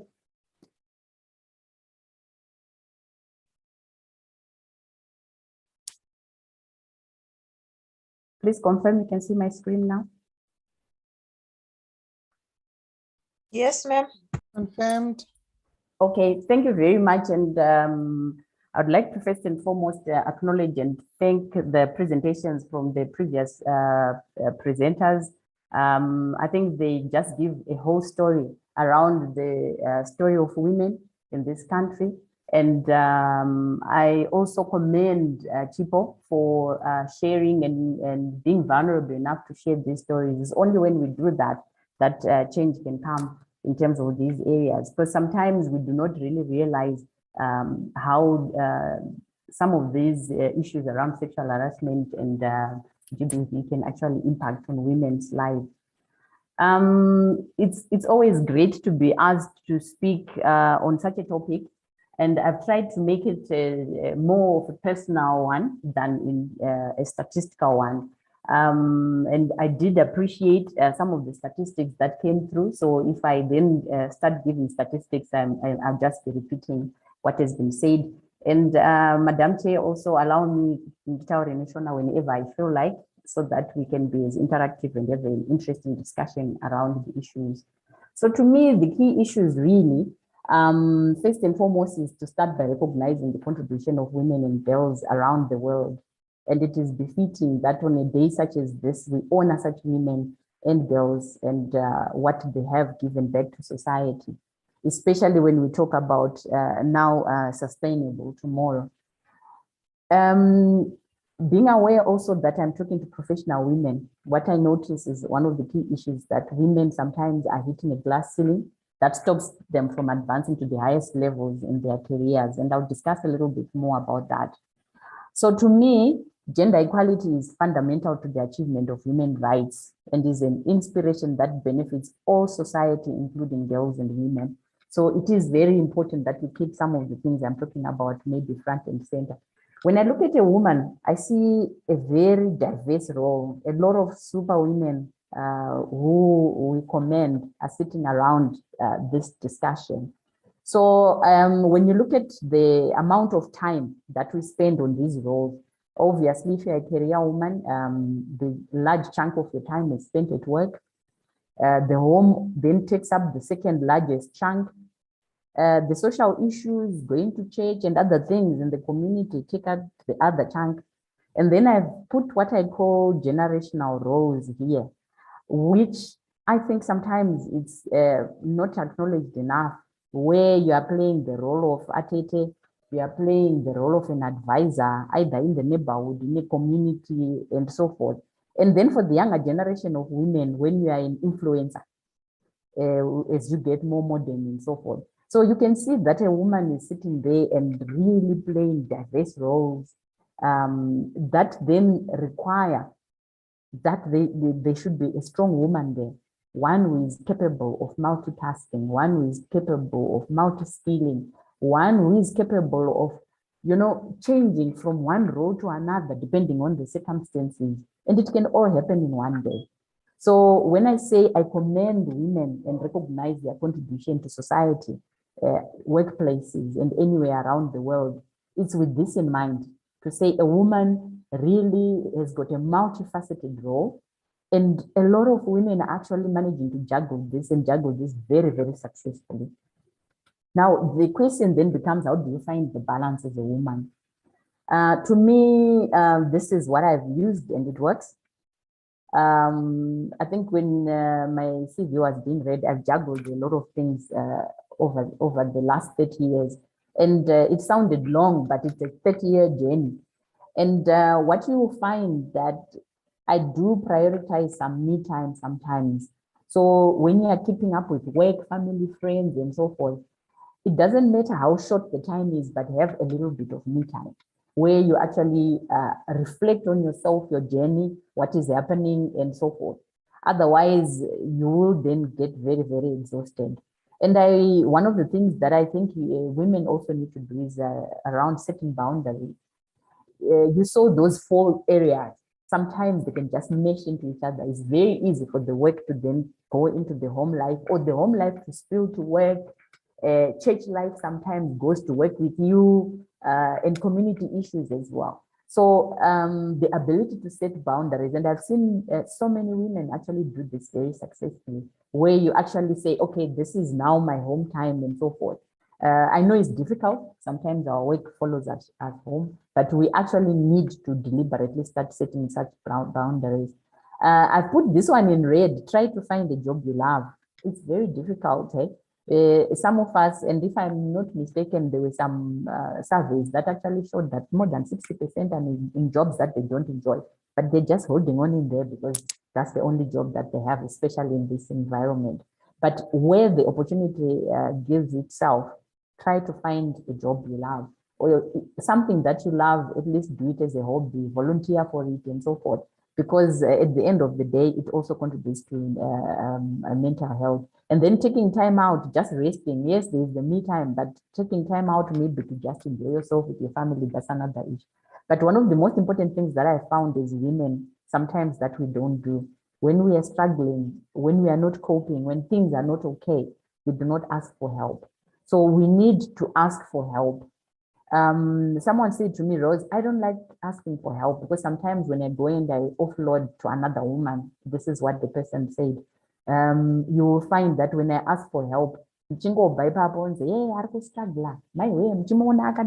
and so on. So the person then says, it makes me withdraw and not want to ask for help. So my message to the women that are in this forum is to say, why don't we be the people that people can actually ask for help, feel comfortable, people who can keep secrets when someone wants to offload and they want help because they don't know something or they can't cope and things like that. So to me, that's what I think we need to do in order to find the balance. I'm not going to go into detail on the obstacles because these have been talked about quite a lot.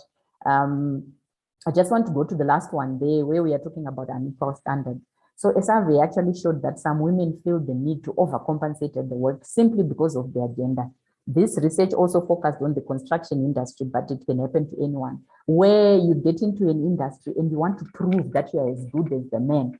And then sometimes you end up overcompensating. Sometimes it can lead to stress and so on. So what we are saying, men, women who are in this forum, we need to have a situation or create an environment where people can actually give the best of themselves by being themselves without necessarily having to go into overdrive just to prove that they are capable of doing this. We talked a little bit about the issue around the glass ceiling when it comes to careers and so forth. This comes about as a result of personnel or HR decisions which are based on gender and ascribed characteristics rather than individual qualifications. So it's more or less like and so forth. Women, we have to treat them like this. Please take note, I'm not really talking to our male counterparts here. I'm also talking about female counterparts. I had someone who once said to me, and I was a bit taken aback. Says, Rose, this is a female boss or someone at a very senior level. Rose, you know, I don't think I can work with women. This was another woman saying that. What exactly? More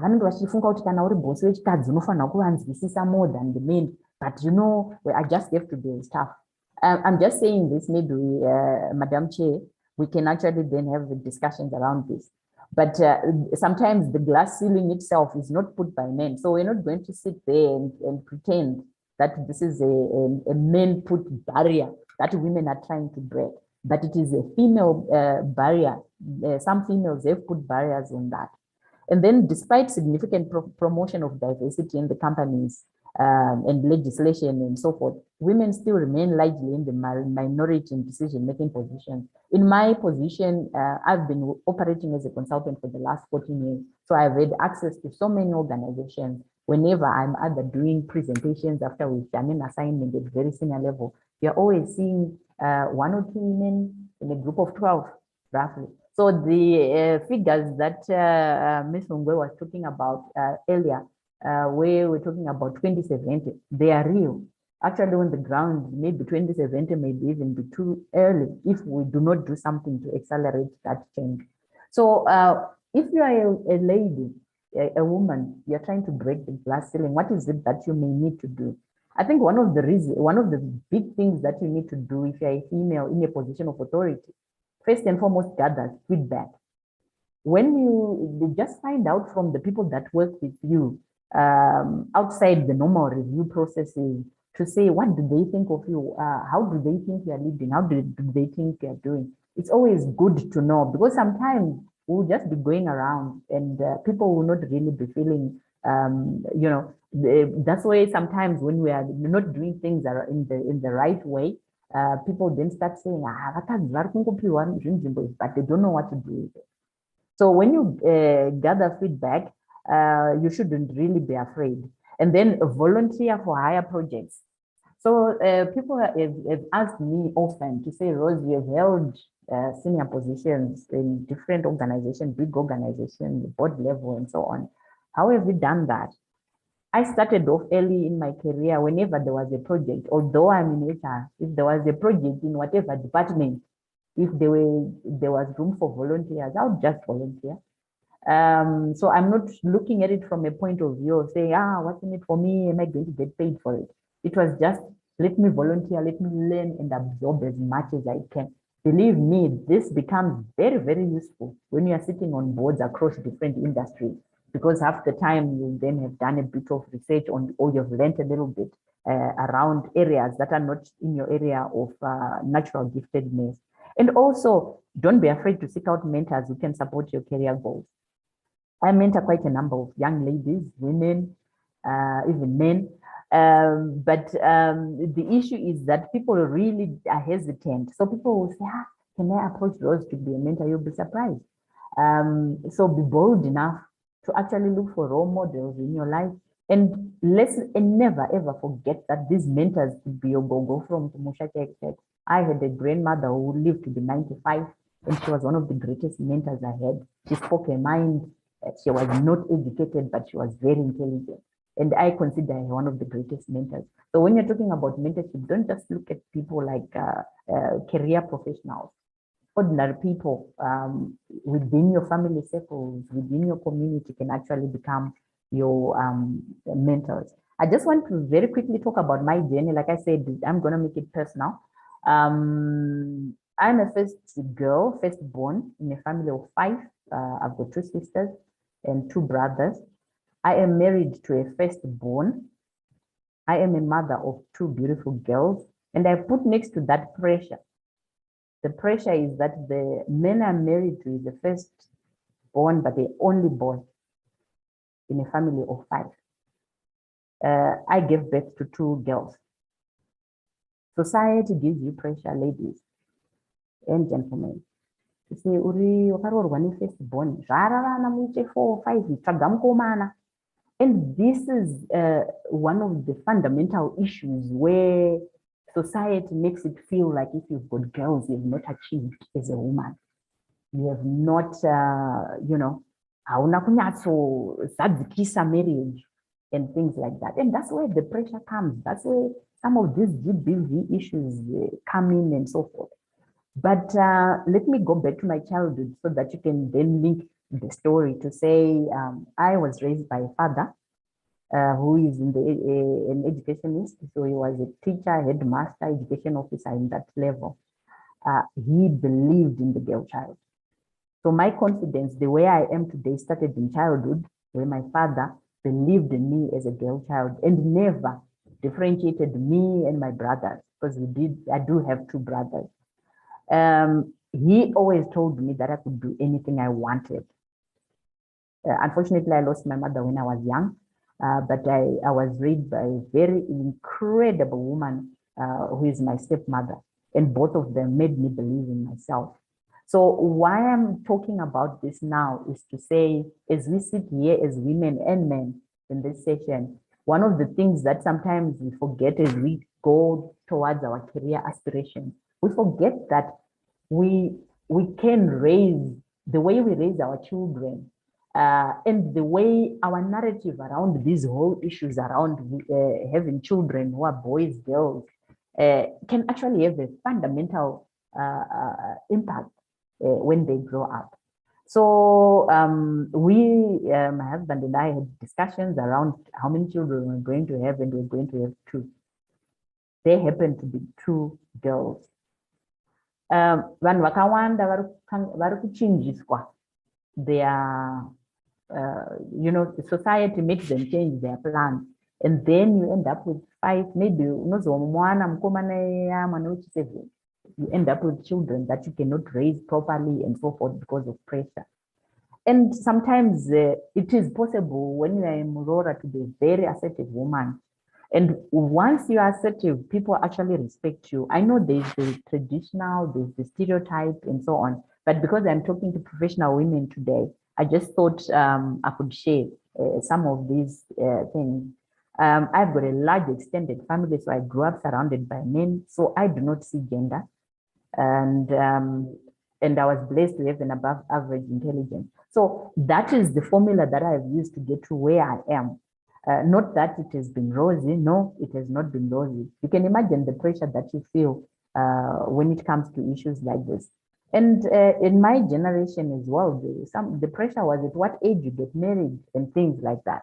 So what I'm saying is that you are a professional woman. Yes, remember I started off with those 4 areas.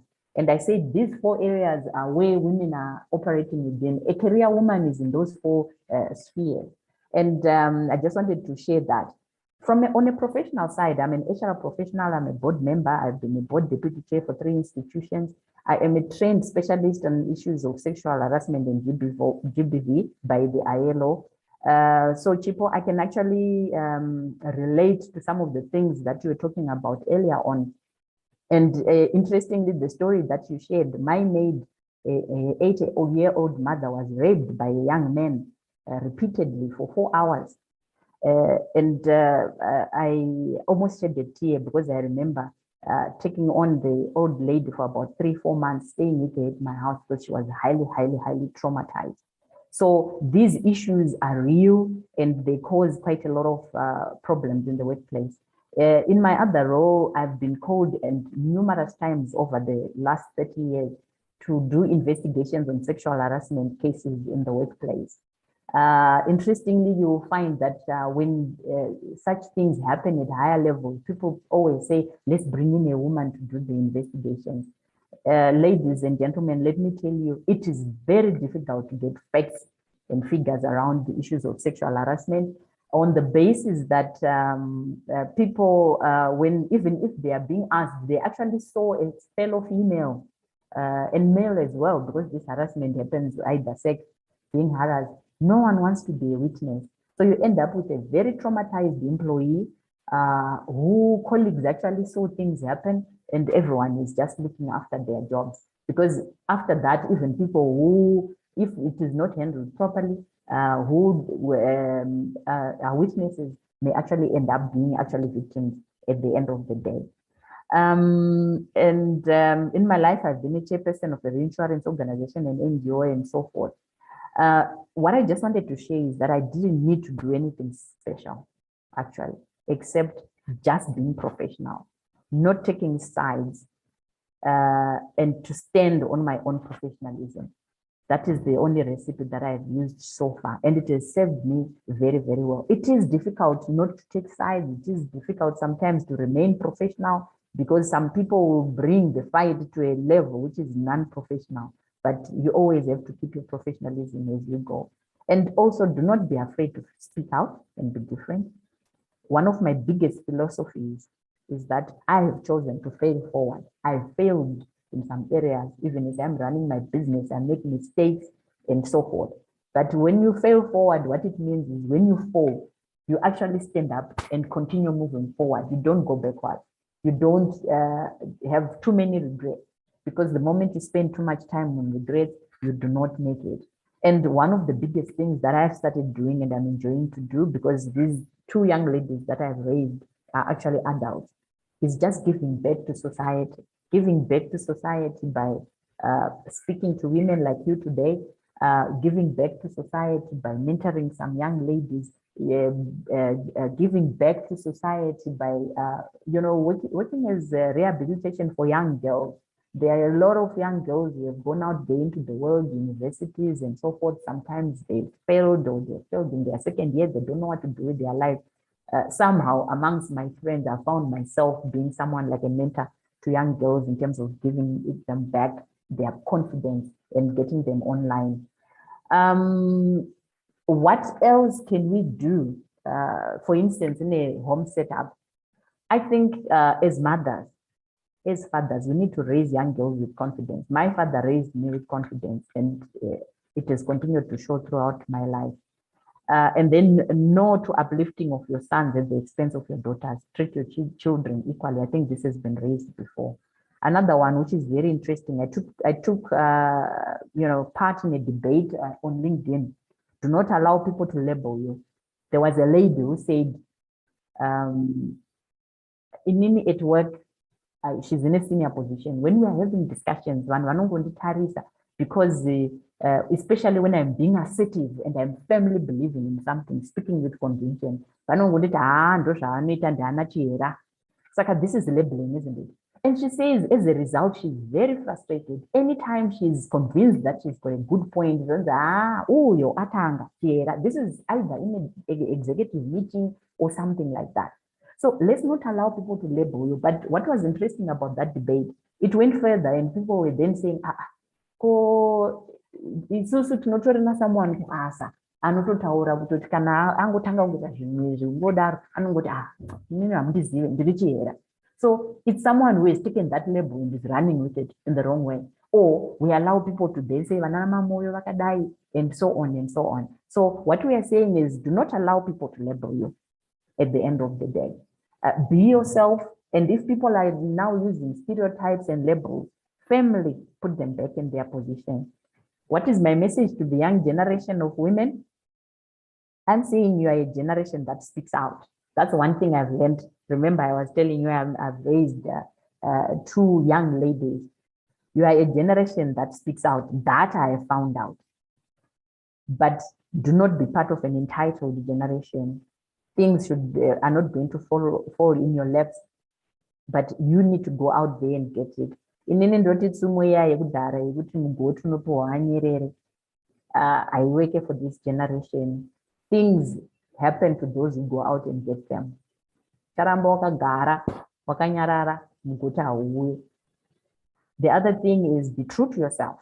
I think this I cannot emphasize enough. Don't lie to yourself about your potential, your capability. Don't fake or you come out fake out there. And then your reputation is going to be the most important thing as you go up the ladder of life, even the corporate ladder. So guard your reputation now, jealously for that matter. Be very clear what brand you are creating. Do not compromise. I was talking, and I said marriage here. Whenever under pressure, sometimes from a golden oldies like myself, where we are seeing someone is 27, 28, 29,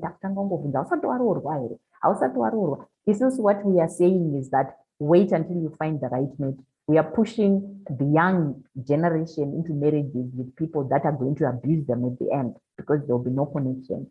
So I'm saying to the young generation, I got married at 24. That was expected and so forth. I conformed to society. But you yourselves, I think you've got an opportunity to actually get married at the right time. And do make sure that you are making the right choice. A lot of people just settle because they have pressure either from church, from community, from society. Older generation, I think that marriage is not an end in itself. It's not the greatest sign of achievement. Because we're not about as if that is the greatest sign of achievement. There are people in very happy marriages, and I salute them. But what we are saying is that let's not put pressure on this generation. Let's accept that this generation marries at an older age. Some are getting married at 30, having their children at 35 and so forth. That is the accepted issue. And then the message to us, the golden oldies, the generation of women, the ones that have matured like good wine, and they have got taste, let us be mentors. Let's lift up others when we have the opportunity. And let's be the ones that create a conducive environment for women to thrive. I've worked in male-dominated industries. I remember getting into one and I was the only woman in an expo for about 12.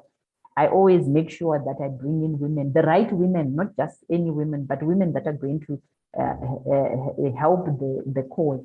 And you will find that I've tried to lift up the women that I work with and so forth. So why don't we, even the men in this room, let's just create a conducive environment for women to thrive. When women thrive, the sky is the limit for your organization.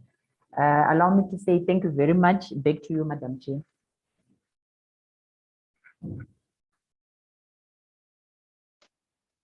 Thank you, Rose, for sharing your journey over the past 30 years. Very insightful, very thought-provoking, and very critical insights that you've raised. You've raised very good points in terms of finding the balance. I mean, from a professional, social, and just a personal growth perspective, that those were very, very, very excellent. And also the issue of the glass ceiling barriers. And then how do we get to break all the barriers? These are very, very good learning points, not only for women, even for the gentlemen, for the young men, and also the young women, and also the aspect that you raised about volunteering. It's very important. And I like the fact that you raised that we need to look beyond the fact that you're doing it for a job. but you need to volunteer also for your own professional aspect, and also the mentoring, which goes beyond professional career. We have very good people we can learn from the community, even our relatives, like the example you gave of your granny, that was a very good example. And also the message for the young generation, it's a very woke generation, if I can use the millennial term. They are very apt, they are very clever, and they speak their mind. So that was a very good and powerful message to the young generation. So at this juncture, I'm going to introduce our next speaker, who is Mr. Moment Bebe, a senior lecturer at the Midland State University, who's going to talk about assessment of leadership capabilities between men and women. Just to give you a brief biography of Mr. Moment Bebe, he is a senior lecturer in the Department of Human Resource Management at the Midland State University, with previous industry experience within the industry. He is passionate about learning and disseminating contemporary knowledge that envisions a sustainable world of work.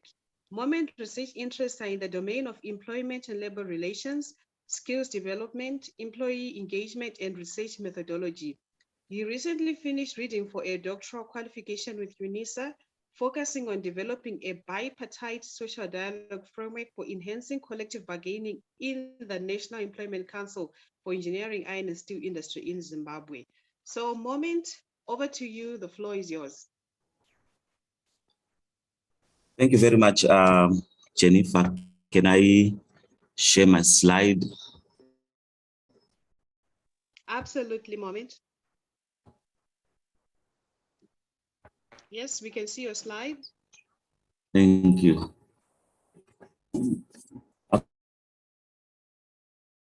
Okay, all protocols observed. It's a good morning, ladies and gentlemen. I believe there are also gentlemen with us today in this virtual meet.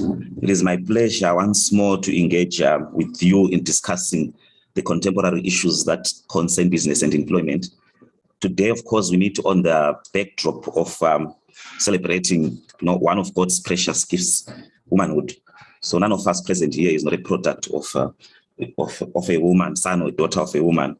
So to that effect, I say happy Women's Month to all the females that are present in this conference. My task is to assess the leadership capabilities between men and women. To do so, I want to take you to briefly a bit of key statistics. Professor Chiangwe highlighted on these at a greater length.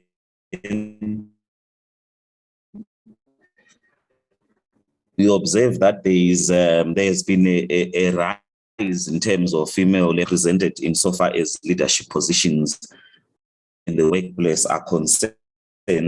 As you can see from the statistics between 2014 and 2019, we realize that the share of females in the leadership positions relative to men has increased from 23.9 to 33.7% by 2019.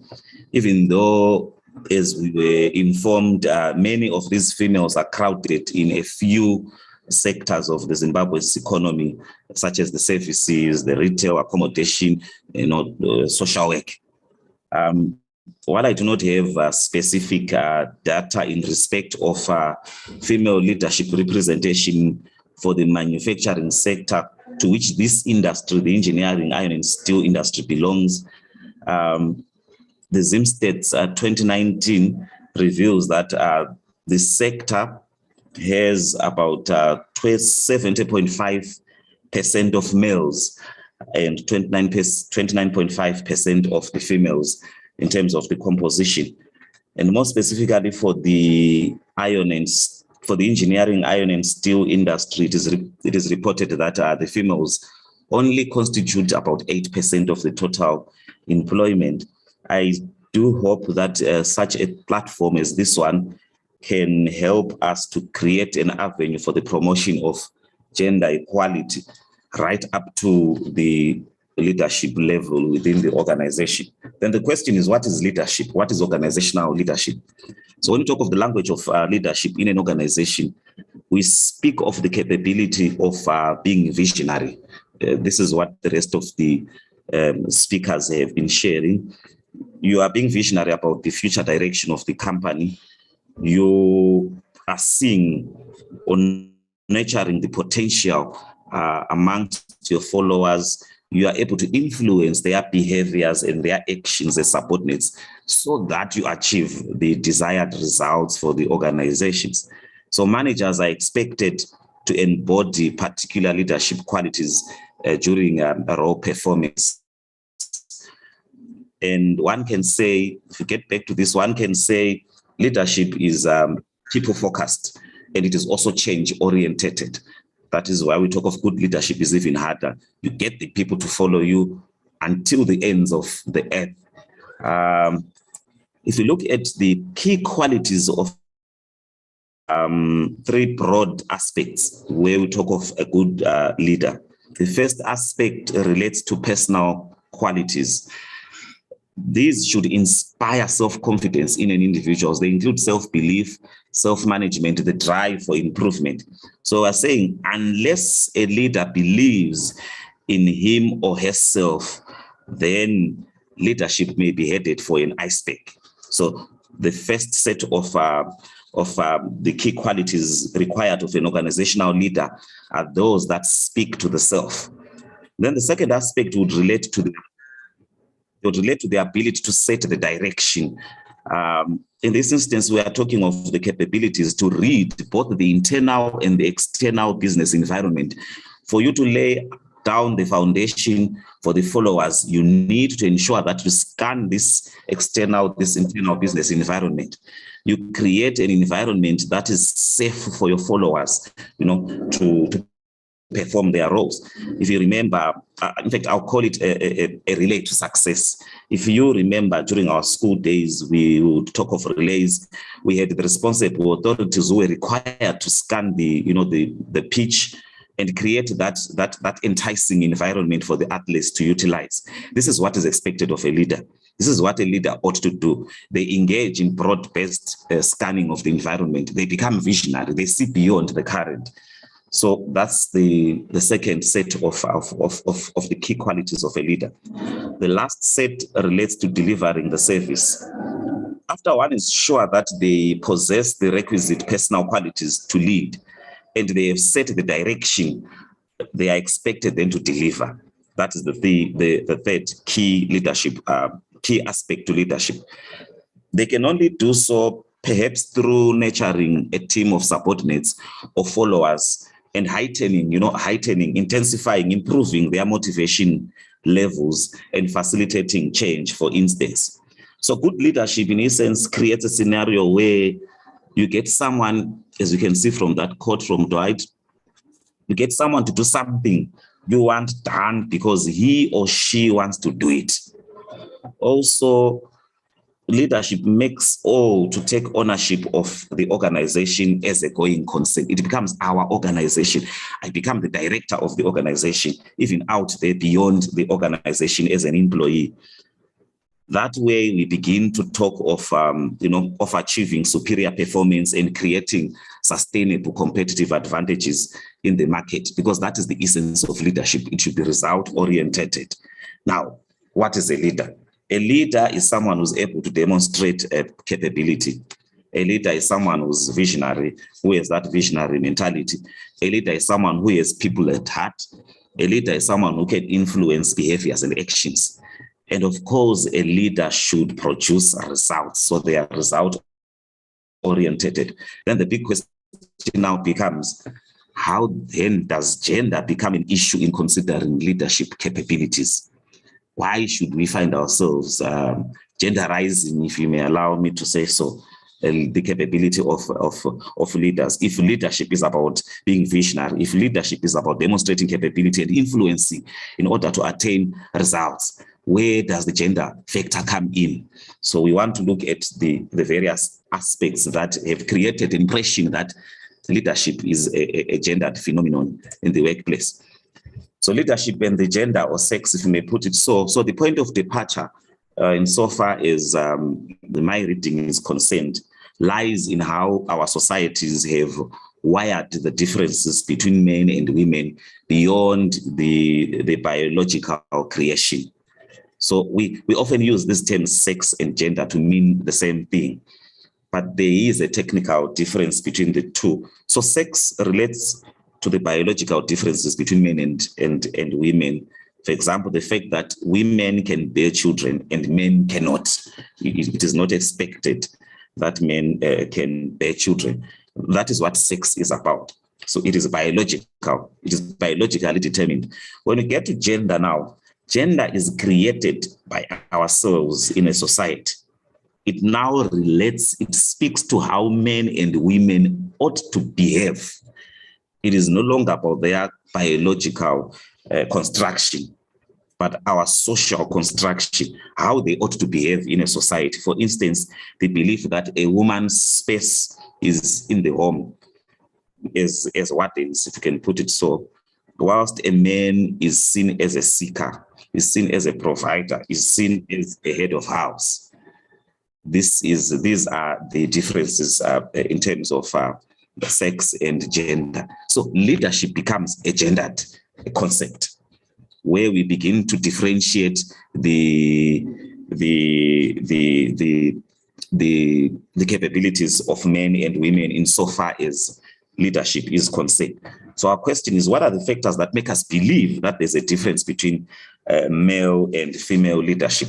These are the factors that have led and somehow give us an impression that there is a difference between the two, whether true or not.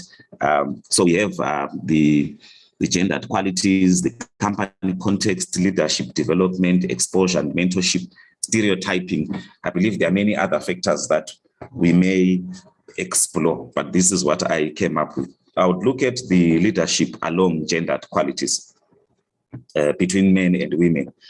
And you would agree with me that since the time of Adam and Eve, there's this belief in the society that view women and men differently, far beyond, like I said, their genetic makeup.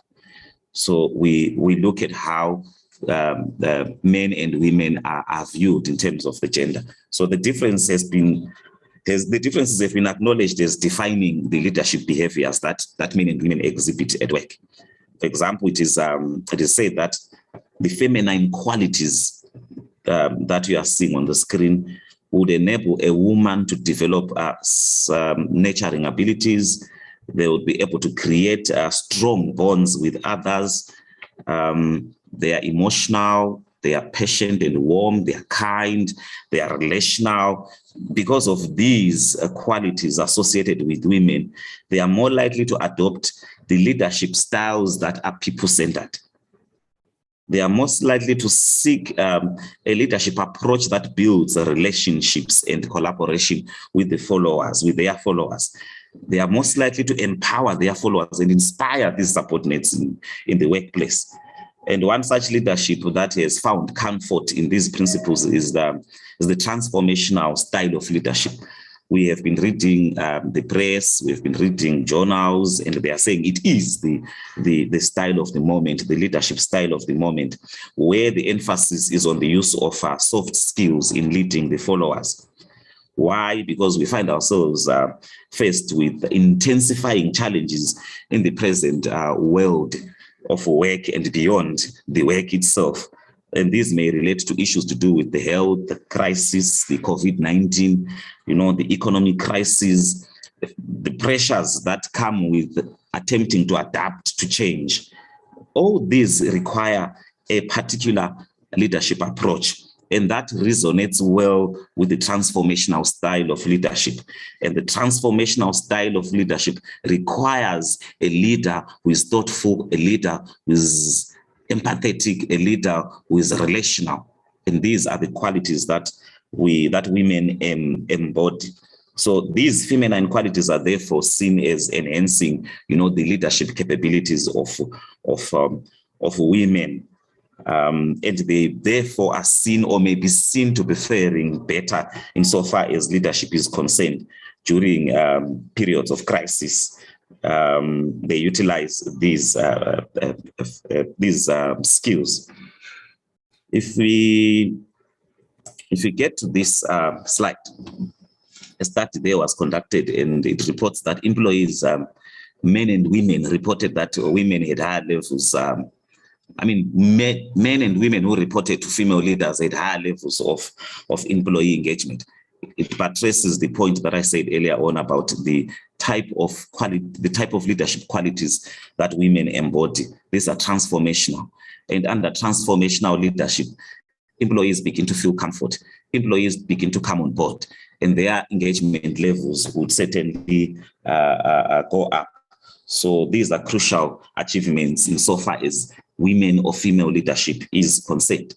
Again, if you look at this slide where the emphasis is on the kindness, the creativity, the confidence, the determination of women, we see that women have been rated fairly better in terms of their leadership capabilities. As you can see on the screen, they are resilient, they display high levels of integrity and honest, they are inspiring, they are able to create and foster teamwork. They're able to solve problems and analyze issues. So these are critical elements insofar as leadership of women is concerned based on the feminine qualities. Are we still together? Can you hear me? Can you hear me? Yes, Mom. Yes, we can hear you.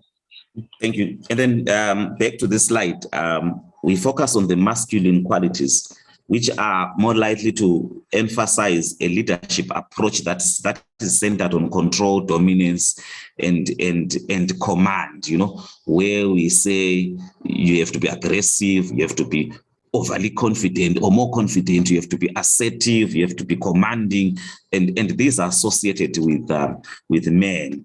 So they then begin to use the transactional or authoritarian styles of leadership. And given these styles of leadership, male leaders may thrive under particular circumstances. For instance, where organizations are required to prioritize issues to do with security, or in setups where an organization is predominated those employees that we refer to as theory X type of employees who dislike work and need to be closely led. So this kind of a leadership style that is based on control, dominance, and indeed command may work well. However, in companies where the staff is predominantly knowledgeable and talented, this iron fist kind of a leadership style may only prove to be fatal and can result even in employee turnover, in increased employee turnover. We often hear statements or phrases such as, people do not leave jobs, but they leave their leaders. It comes back to the approach of leadership that one utilizes. Well, though it may not be surprising for male leaders to use the authoritarian style of leadership, it can be accepted in any given organization or setting because of the masculine qualities that are expected of men. Where female leaders begin to apply the same style of leadership, the one that is based on, command, authoritarianism, they then receive, or they begin to receive, unfavorable evaluation insofar as their leadership capability is concerned. Why? Because it is on the basis that it is on the basis of these socially assigned feminine qualities that I have shared with you. Females are not expected to be aggressive. They are not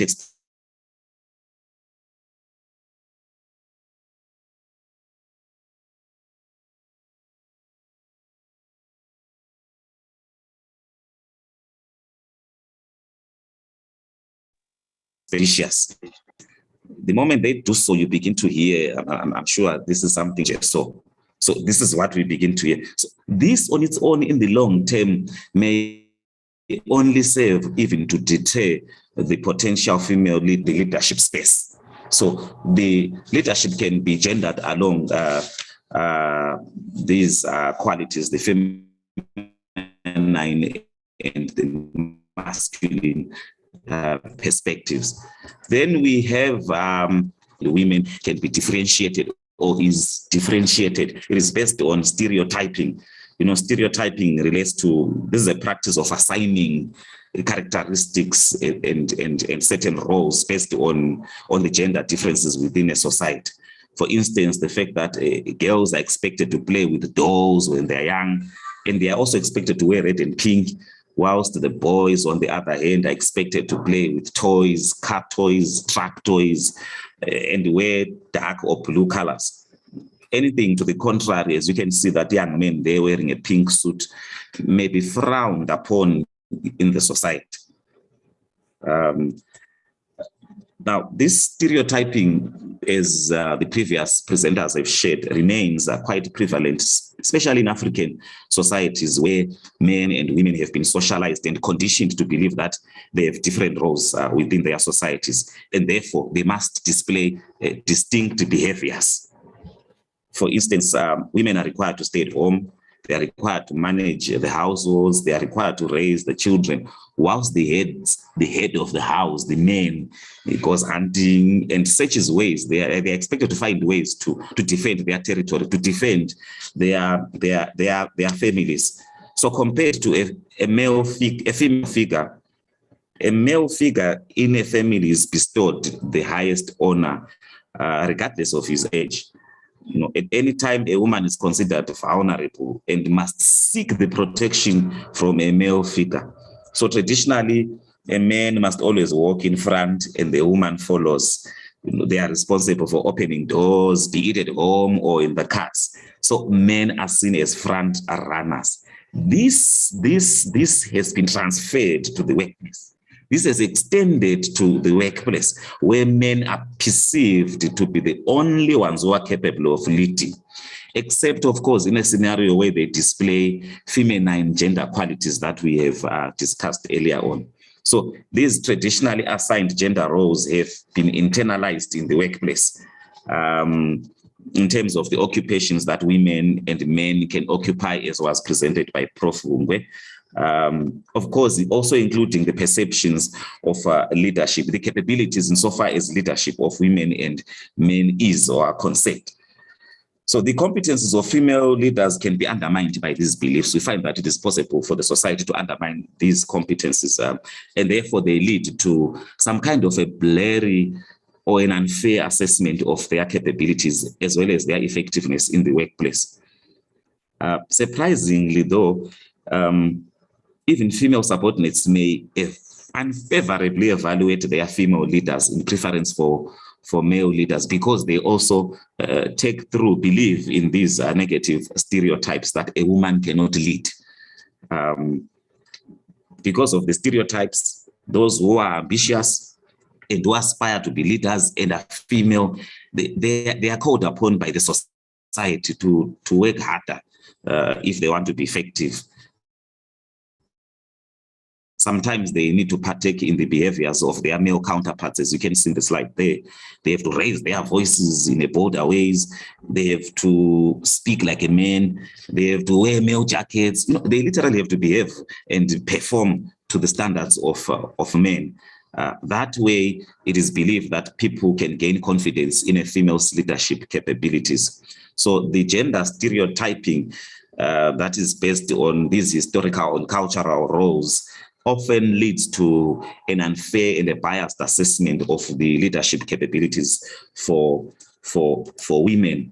Where female leaders, like we said, break these stereotypes, we have studies that have suggested that many of them continue to face, these deep-seated challenges in performing their leadership roles.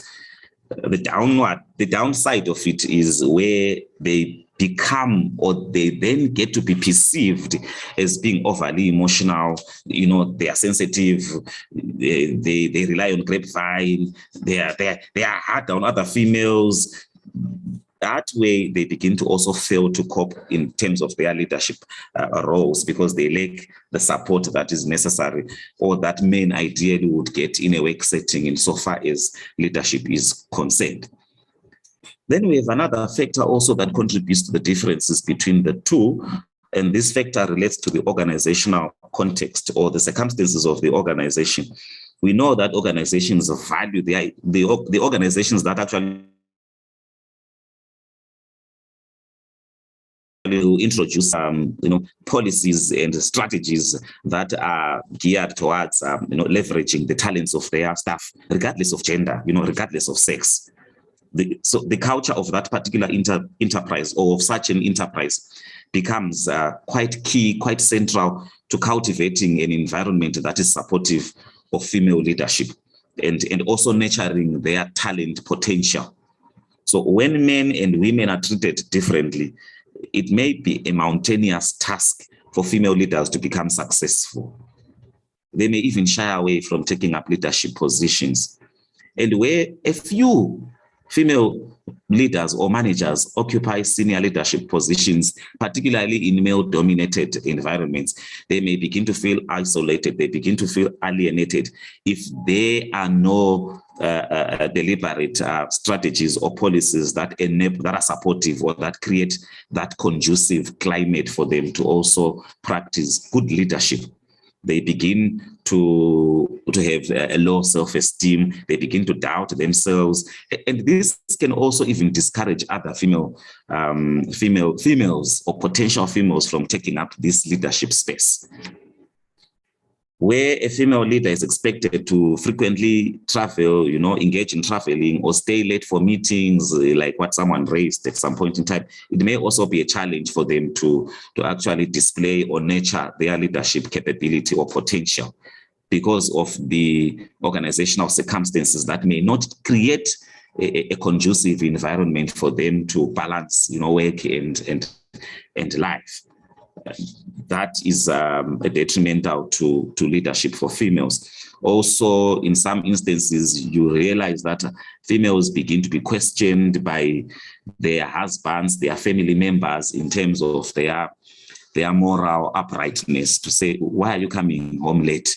Why is that your meetings are ending at 1 a.m.? How come we are traveling quite a lot and the husband is at home taking care of the kids? So this is what would make a woman think through, whether to or not to take up a leadership position that may arise in a workplace, and it will discourage them, and their leadership capabilities are then doubted. So the fourth element, or the fourth factor that I would want to share with you, is that which relates to exposure and mentorship. Often, and unlike men, the females lack suitable role models or mentors, or even the networking exposure, and that also potentially has a diminishing effect on their leadership capability and ability to also achieve the results for their organization, because this is what leadership is about. It is about achieving results. So when you lack this mentorship, when you lack the appropriate networking exposure, then it means you are confined in your own box. You do not know what is happening out there, and therefore you cannot drive your organization to a greater height. As I mentioned earlier on, the importance of those skills that are required for a leader to set the direction for their followers. So the nurturing of these skills can be enhanced in an organization if there are programs that seek to mentor and also to develop strong social networks for female leaders. Then the last factor there would relate to leadership development.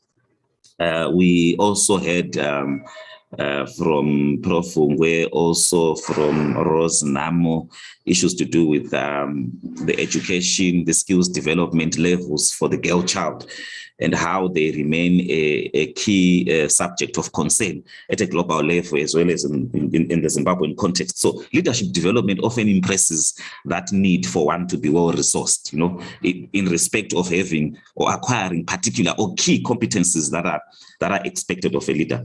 And to acquire these, sometimes the leaders are expected to travel the breadth and the length of the world to gain this exposure. For females, this may be problematic, as it involves being away from your children, being away from your spouse. And this is frowned upon again by the society. And females under such circumstances would rarely be willing to give up, their family roles in favor of work roles, unless they can be assured that the organization has some sort of flexibility that will allow them to balance work and also their lives. Without such assurances, the leadership potential for females becomes stifled. So if you check on this diagram, the female leaders are seen as largely more compassionate than men. And men, on the other hand, in terms of how their leadership styles are viewed, females are seen as being more compassionate, and it works in particular circumstances. Men, on the other hand, are also seen as more likely to take certain risks that are of importance to any organization. So you realize that both of these set of skills are critical to organizational success. We can't talk of a compassionate approach without also talking of the ability to take a risk. That is what a business is about. We can't also talk about taking a risk without also talking about being compassionate. So the big question then is, what is there about gender? Why are we genderizing leadership? There might never be any better approach insofar as leadership is concerned, as per the information that we are seeing again on the slide, where many of those who took part in that study said, well, there isn't any better approach, whether from a female perspective or from a male perspective. What becomes then key about leadership is this: we need to develop a gendered leadership, particularly in a changing world of work. We are saying our organizations need to adapt to what is happening, and going forward, we're talking of 2025, we're talking of 2030, we're talking of 2077, and this implies that we need to adapt as organizations. We must adopt a genderless leadership approach, in response to these several factors of the environment that impact on us, from the COVID-19 context to the economic context to the technological context to also the competitive context, to the fact that we have the Generation Z employees who were born after 1996, who are now 25 years old, and they are in the market, and they demand a whole lot of a different methodology of managing them in the workplace if we are to truly achieve the results as an organization. So contemporary organizations can no longer afford to run along these segregated leadership lines that are gendered. Leadership capability in this instance we have, and it ought to be judged based on the combination of various factors, such as the personality factors of an individual, the experience, and other contingencies, as well as the culture of the organization. Let us promote this equality in the workplace. Women and men, both women and men, have this propensity to be equally ambitious, to be qualified, to be competent, to be compassionate, to take a risk for the business. So the focus insofar as leadership assessment is concerned should shift from gender to the talent that individuals bring within an organization.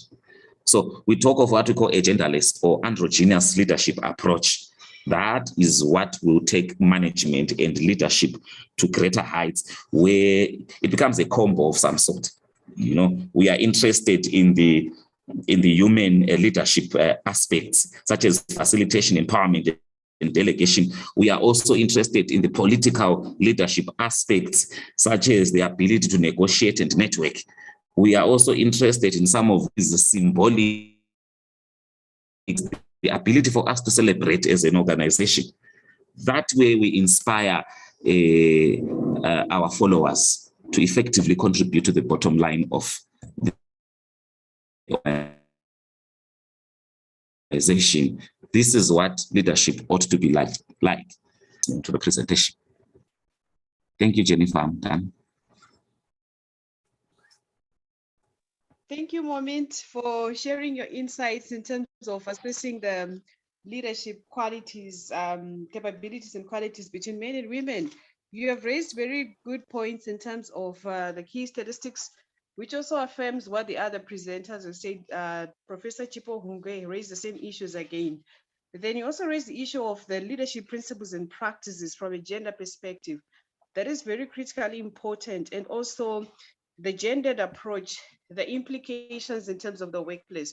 This is critically important from a personal development point of view, and also from the professional application of how do we look at gender, especially when we are reflecting on the gender principles. And one thing that I liked is, before you concluded, you talked about the complementary nature of skills. I just want to share briefly with the participants that if you look at some of the countries overseas now, when they do interviews, they ask participants, I think it's a common nature now that we don't have to put our gender on our CVs. They are looking at the talent. We need to look at the talent that the person brings into the organization. We look beyond the gender, but what contribution is that individual making to this? So I personally, I fully support the androgynous approach in terms of managing everything. So ladies and gentlemen, that's it from Mr. Bebe. Once again, thank you so much. We're going to move on to our plenary discussion till around 11:30. I'm going to open the floor for comments, commendations, questions to all the participants. So if you have any question, you can raise your hand and then I'll give you the floor. Then I'm also going to just check the comment section to see if there are any burning questions from there. Over to you, ladies and gentlemen. Any questions, comments, commendations?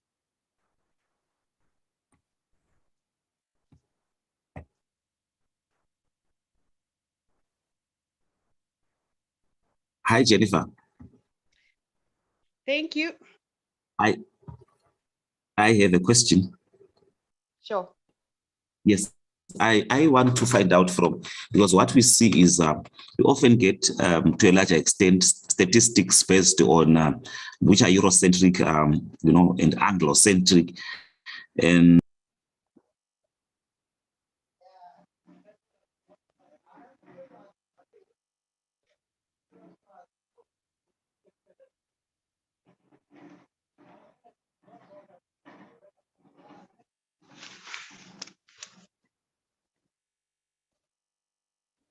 Moment, I seem to have lost you. Colleagues, can you hear Moment? No, we cannot hear him. Oh, we lost him. We'll get back to him. Colleagues, there's a burning question here. Can someone chip in? I've seen this was from Mr. Chiangwe. Let me see. Yes. It is beneficial to have an independent platform where sexual harassment and other types of harassment can be reported. This ensures that cases are not swept under the carpet. I would like to assume Mr. Ncube is more like using the analogy of the International Criminal Court of Justice. Correct me if I'm wrong, Mr. Ncube there. So over to you, ladies and gentlemen. What are your thoughts around that? To have an independent platform which addresses sexual harassment, more like, I don't know, Mr. Ncube, I don't want to twist your words, more like a name and shame platform. I don't know. Ladies and gentlemen, what do you think about that?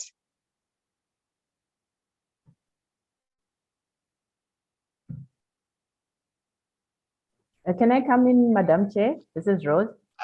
Absolutely. The floor is Yes, yours. yes. So what I think, and it's a very noble idea, and I think when we're doing the trainings that were led by the ILO internally, I think, I don't know whether that is what I've heard, but what I'm hearing is a situation where, for instance, when it comes to fraud in the organizations, you see there's a Deloitte tip-off, anonymous, whatever.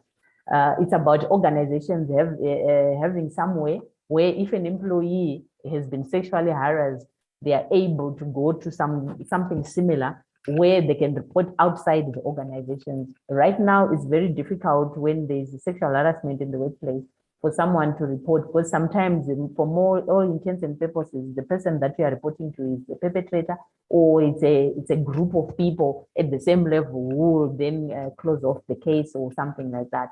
So it's something that is gaining momentum in the discussions around these circles to say there should be a platform where someone can actually anonymously or, report such issues. Some organizations are using their whistleblower sort of platforms that they have for such issues, but this is a specialized and emotional sort of issue which needs care by the right level of person, even some counseling actually from what you can see. So it is a good idea, and it's something that if someone runs it, will actually gain traction from the organizations. Thank you. Thank you, Rose, for the clarity. Much appreciated indeed, and for the contribution. There's another question in the chat box again. Let me just go there 1 minute. Good. This is from Patrick Muchobo. There seems to be a narrative of violence, men on men. However, I have observed that there is also worse violence, women on women, particularly on the workplaces. So this seems, okay. And then Sinikwe responded, you speak well. Women on women has become so rampant. Not sure if it's that part of empowerment. What do you think on that, ladies and gentlemen, about the worst violence inflicted on women? I think Rose raised this a very point. I actually wrote it down in my notes where she talked about glass ceiling being induced by women. I think that's another critical point. What are your thoughts around that, ladies and gentlemen? You can also post your comments in the chat box.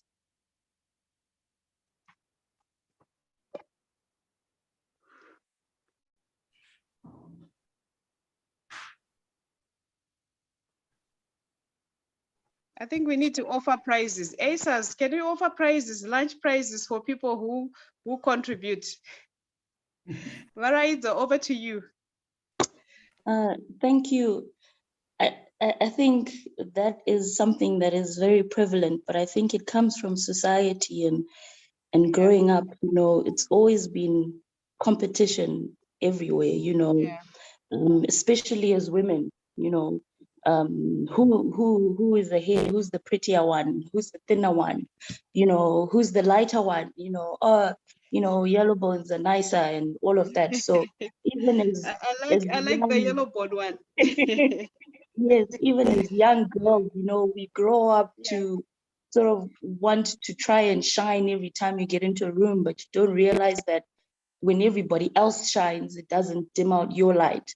So I think it's something that we need to start talking about as society and teaching young girls as they grow up that, you know, your success doesn't have to dim somebody else's success. You know, we can all be successful and we can all, you know, enjoy life together. So I think it's more society and coming from a young age than anything else. Thank you, Varaiza, on that. I think there's the process they call inculcation, like in education, whereby there are certain values that we need to instill from a tender age. There's been some research that has been done to show that the moment you uplift a child and set certain standards, you know, as they grow up, they get to have those values deeply embedded in them. So the inculcation is very important right from a tender age. Thank you so much for that. Chieza, over to you. The floor is yours. Oh, thank you so much for the time. There's something about that question you asked me, dear, that women looking back upon another women. Sure, but there I would want us maybe to be helped by psychologists, maybe what we used to learn at school, that unlike poles attract and like poles repel, because there's that tendency that we face in our normal day-to-day life, that generally you find that when women usually get favors from male, and where there is a women opponent there, you actually be hesitant that I'm being served by a woman. So I'm taking it back to what Doc Chiangwe says when she was showing illustration with women handing each other hands, trying to lift us up. This is the empowerment that we have to be preaching out now, that as women, as we are trying to break the bias, let's lift each other up. Let's recognize that the women below and be the helper, be the person who lift the person below up, so that when we rise together. That's another way we can help out to disregard each other. Thank you. Thank you, Chieza. Much appreciated. You have raised very good points. I mean, critical insights in terms of, I mean, raising each other. I just thought about the domino effect, you know, like if you're having a deck of cards, just imagine if you put them on the table, you pull one, and then the ripple effect of that, if we pull each other down, it's going to affect a whole lot of aspects. And those are the critical points that you have raised. Thank you so much for that. And I'm happy because we have a whole lot of representation from the ministries, from the private sector, even from the community, that we need to walk the talk in terms of these aspects. And the issue of gender, it could be a very sensitive one, but we all have a role to play in that. And then I see two more hands are up. Moment, we lost you along the way. I'll get back to you. You had your hand up. Chipo, your hand is up. Over to you. Yes, thank you very much. I think this is an important point that has been raised, that women are looking down upon other women in the workplace, the issues of belittling. You find that women are not supportive of each other. And I'm also thinking that this is somehow linked even to workplace bullying, where we are experiencing bullying as women in the workplace. It could be a woman in a position of power who bullies other women subordinates or they subject them to yelling, or they criticize you and are not supportive. So I'm glad that this has come out in the open. I don't know why women are our own enemies, because we fight so much for relevance and recognition, but in the workplace we are not supportive of each other. So thank you very much for raising this. Thank you, Chipo. We really appreciate. Varaizo, your hand is up. Over to you again. Thank you. Well, mine is just a sort of a comment. It's differing a bit from the women fighting against each other, but it was just something that sparked when Rose spoke about, don't be an entitled generation. And I feel that's something that's really coming up, particularly with a lot of students coming from universities. And I feel it's also particularly with the women, we don't talk enough about how hard it is and the experiences that we've encountered. And to also let other women know, when you go up, that it's okay sometimes to actually cry. It's okay sometimes to not, get something done, but pick yourself up again and get it right. So, from my personal experience, I came from accounting field and into engineering sector, and I did not expect it to be this hard. It blew my mind. And that's because a lot of women are so quiet about their experiences that, it gives us an illusion that I'm just going to get in and it's going to be so easy. And I expect that once I do this, I get this position and I get this money and that's it. That's just my comment. Thank you, Varaizo. You've raised a very good point. And I did make a comment earlier on when I was talking about the rhetoric versus the reality in terms of policy implementation.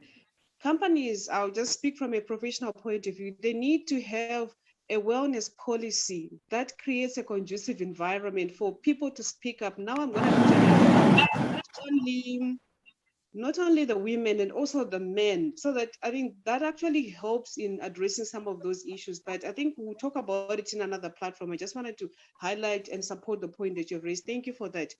Then we have another comment from our question, Chipo, not Charity. Over to you. Chipo, I'll get back to you. And then Miriam. Charity, over to you. Thank you. I think the issue of women looking down upon other women. Yes, hello? Yes, we can hear you loud and clear. Hello? We can hear Thank you. Charity. I think the issue of women, yes, I think the issue of women abusing other women in the workplace is actually a psychological issue arising from our social circumstances. We grow up in a society where we realized we are looked down upon. We eventually break the barriers, but in breaking those barriers, we have to fight. So this psychological this psychological issue of having to fight to break the barriers and get to a position, we then don't realize we need to break it once we get there. And it's time to mentor other women. So we expect opposition. The moment we get there, we carry the opposition we got when we went up the ladder. We take it up and we expect the same opposition to come in from other women. And so I think it's a psychological issue which at forums like this, we have to keep talking about. Let's, as women, get to a point where we realize that yes, fighting might be there, but you must realize when and where to fight. And in fact, you must realize you are dealing with another woman who has also felt over the years that they are being oppressed. They are simply trying to break the way out, the way you broke out and made it. So I think it's a matter of us continuously talking about this weakness on such forums and like this one and educating each other as women. Thank you. Thank you, Charity. Much appreciated. More stakeholder consultative forums. Eisaz, that's a point to take note of. Miriam, over to you. Then the last comment or question will be from Moment. Miriam Moyo, over to you. Yes, thank you so much. I think also as women, we shouldn't be emotional a lot. We in every situation, we should remain strong, confident. We should take action. You know, whatever we want to do, we shouldn't just be too emotional, because as women, we are too emotional. At times, we end up messing up where we have a leverage to go up. And then with emotions, especially if you are an HR practitioner, where there are a lot of people who come, we have management, we have employees coming with their own stresses, and at times some staff can even insult you. At times you have a lot of pressure even from external stakeholders.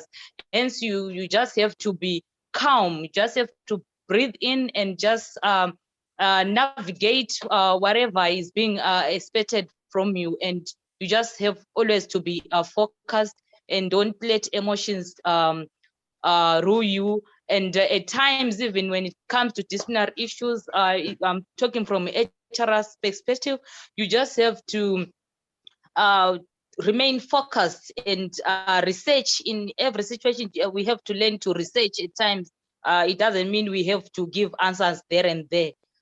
Thank you so much. Thank you, Miriam. Much appreciated. Moment, over to you. Colleagues, I'm going to take only one last person, Beata Nyamayaro. Yes, Moment, over to you then, Beata. Then we move on to the thank you. remaining. Thank you. Interesting conversation regarding the women to women bullying in the workplace. I think it would be a good avenue for the industry and of course us as research institutions to to try and establish, identify how exactly it is manifesting. But anyway, I'm picking from Varaizo's point that a lot of women in the engineering sector are quiet about their situations.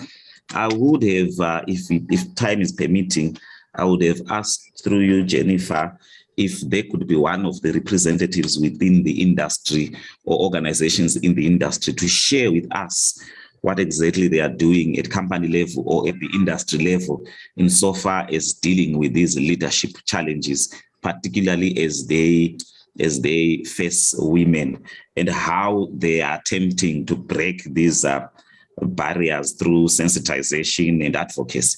What exactly are they doing so that at least, because at some point in time we said efforts are being made to deal with the direct discrimination, but we still have indirect discrimination that is embedded in our policies, in our organizational practices.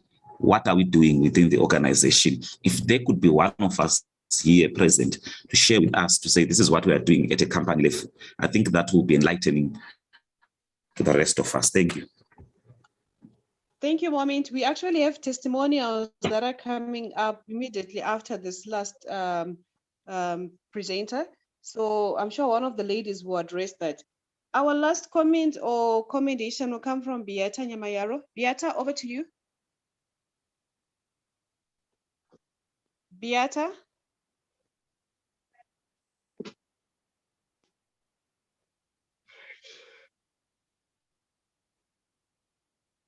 Beata, over to you. I think we have lost Beata. Ladies and gentlemen, I'm going to move on to the testimonials. We have a couple of ladies who are going to share their testimonials with us. Our first testimonial is going to come from Mrs. Chieza Chigombe, the director of Kubota Engineering. Mrs. Chieza, over to you. The floor is yours. Morning once again, delegates. all protocol observed. I would like to thank the Engineering and Iron and Steel for honoring me this opportunity to participate and give a testimonial on the theme Gender Equality Today for a Sustainable Tomorrow. I'm also standing in as a leader in the Women in a Muscular Job, which is the engineering sector, in breaking up the bias. The challenges I can give first is it's not easy because of the patriotic aspect that we were brought up with.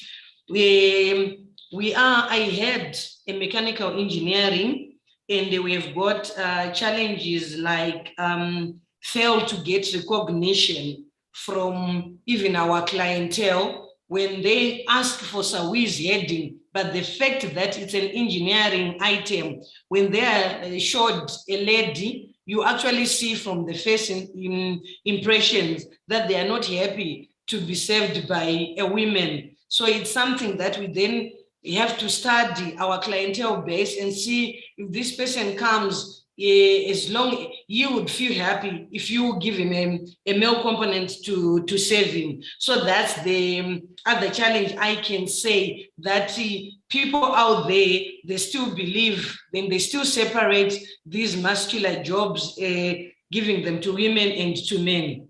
And out there, to the women and the girl out there, I would say the sky is the limit for you to be up there.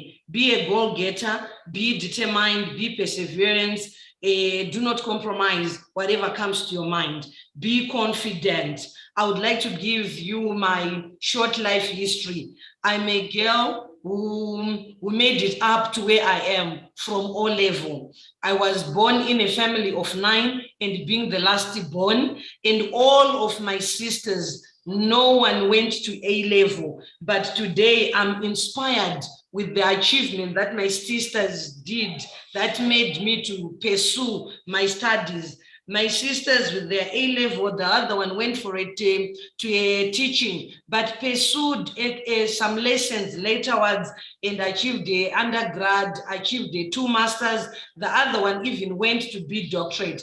I would want to recognize and give much thanks to the Midland State University for bringing in the weekend school into Harare. I was looking at that and saying to myself, I want to be there. But that patriotic aspect, which were socialized, that there are certain jobs for women and for men, I started going to pursue courses like baking and icing.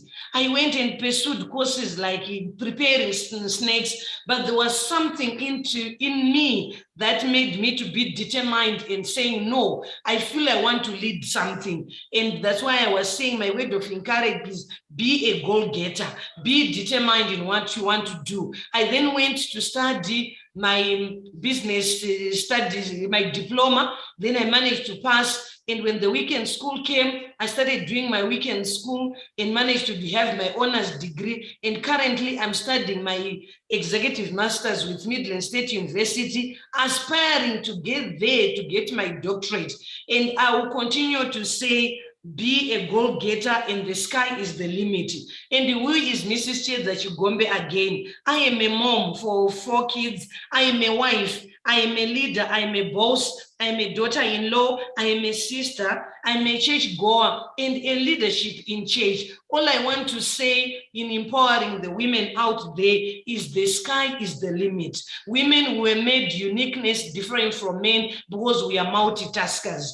I am saying to women out there, let's break the bias and let's acquire what we need to acquire in the due course, because the sky is the limit.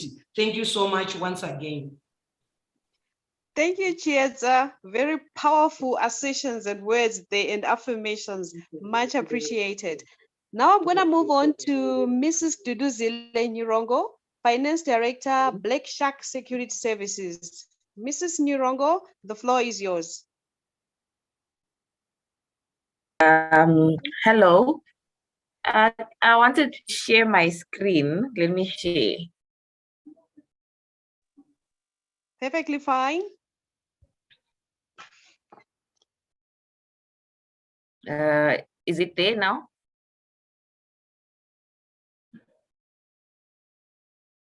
Hello, can you see it? Yes, we can see my story. Okay, I'm trying to. Yes, we can. Okay. No, I'm trying to remove the other part so that I can share my slides. Okay, I can see now.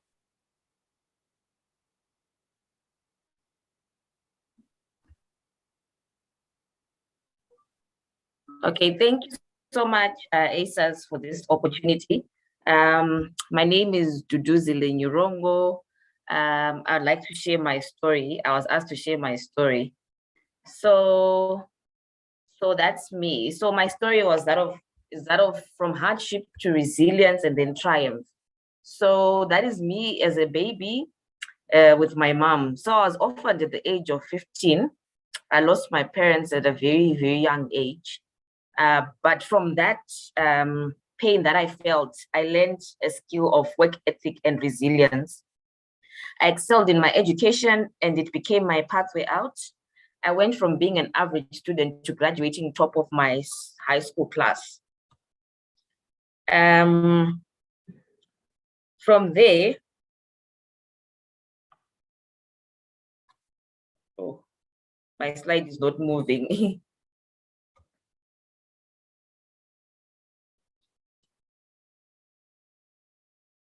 Hello, can you hear me? Yes, we can hear you loud and clear. Okay. So it's my slide which is not refusing to move from the next one to the next. Oh, okay, it's all right. You can share your experiences. It's fine. We will share the slides with the participants. Okay.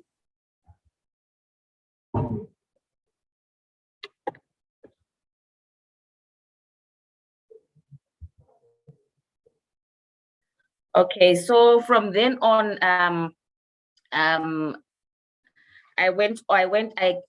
had teenage motherhood was my next stage in life. So despite being top of my high school class, I became a mother, a teenage single mother, unexpectedly, with no parents and with no higher education. I had to grapple with being a single mother at the age of 19. And from that pain that I felt, I learned a skill of multitasking and prioritization. I decided to pursue a Bachelor of Commerce honors degree at NAST whilst I was raising my newborn daughter. Through the sleepless nights, I remained motivated to build skills that would allow me to support my daughter and provide her with a better future. So that is me, my daughter when she was young, and this is my daughter, Natasha, at school now.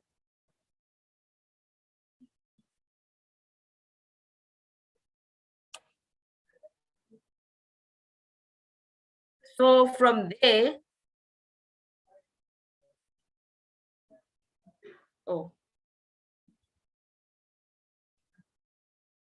from there, it's a moment of triumph for me. I'm an award-winning business leader with 16 years of work experience. I have my Bachelor of Commerce honors degree in accounting from NAST and my MBA from the Africa Leadership University School of Business in Rwanda. I trained as a chartered accountant with Ernst & Young, Zimbabwe. I was promoted to supervisor at EY and I qualified as a CA in 2010. I left the audit profession in 2011. Currently, I'm a finance director.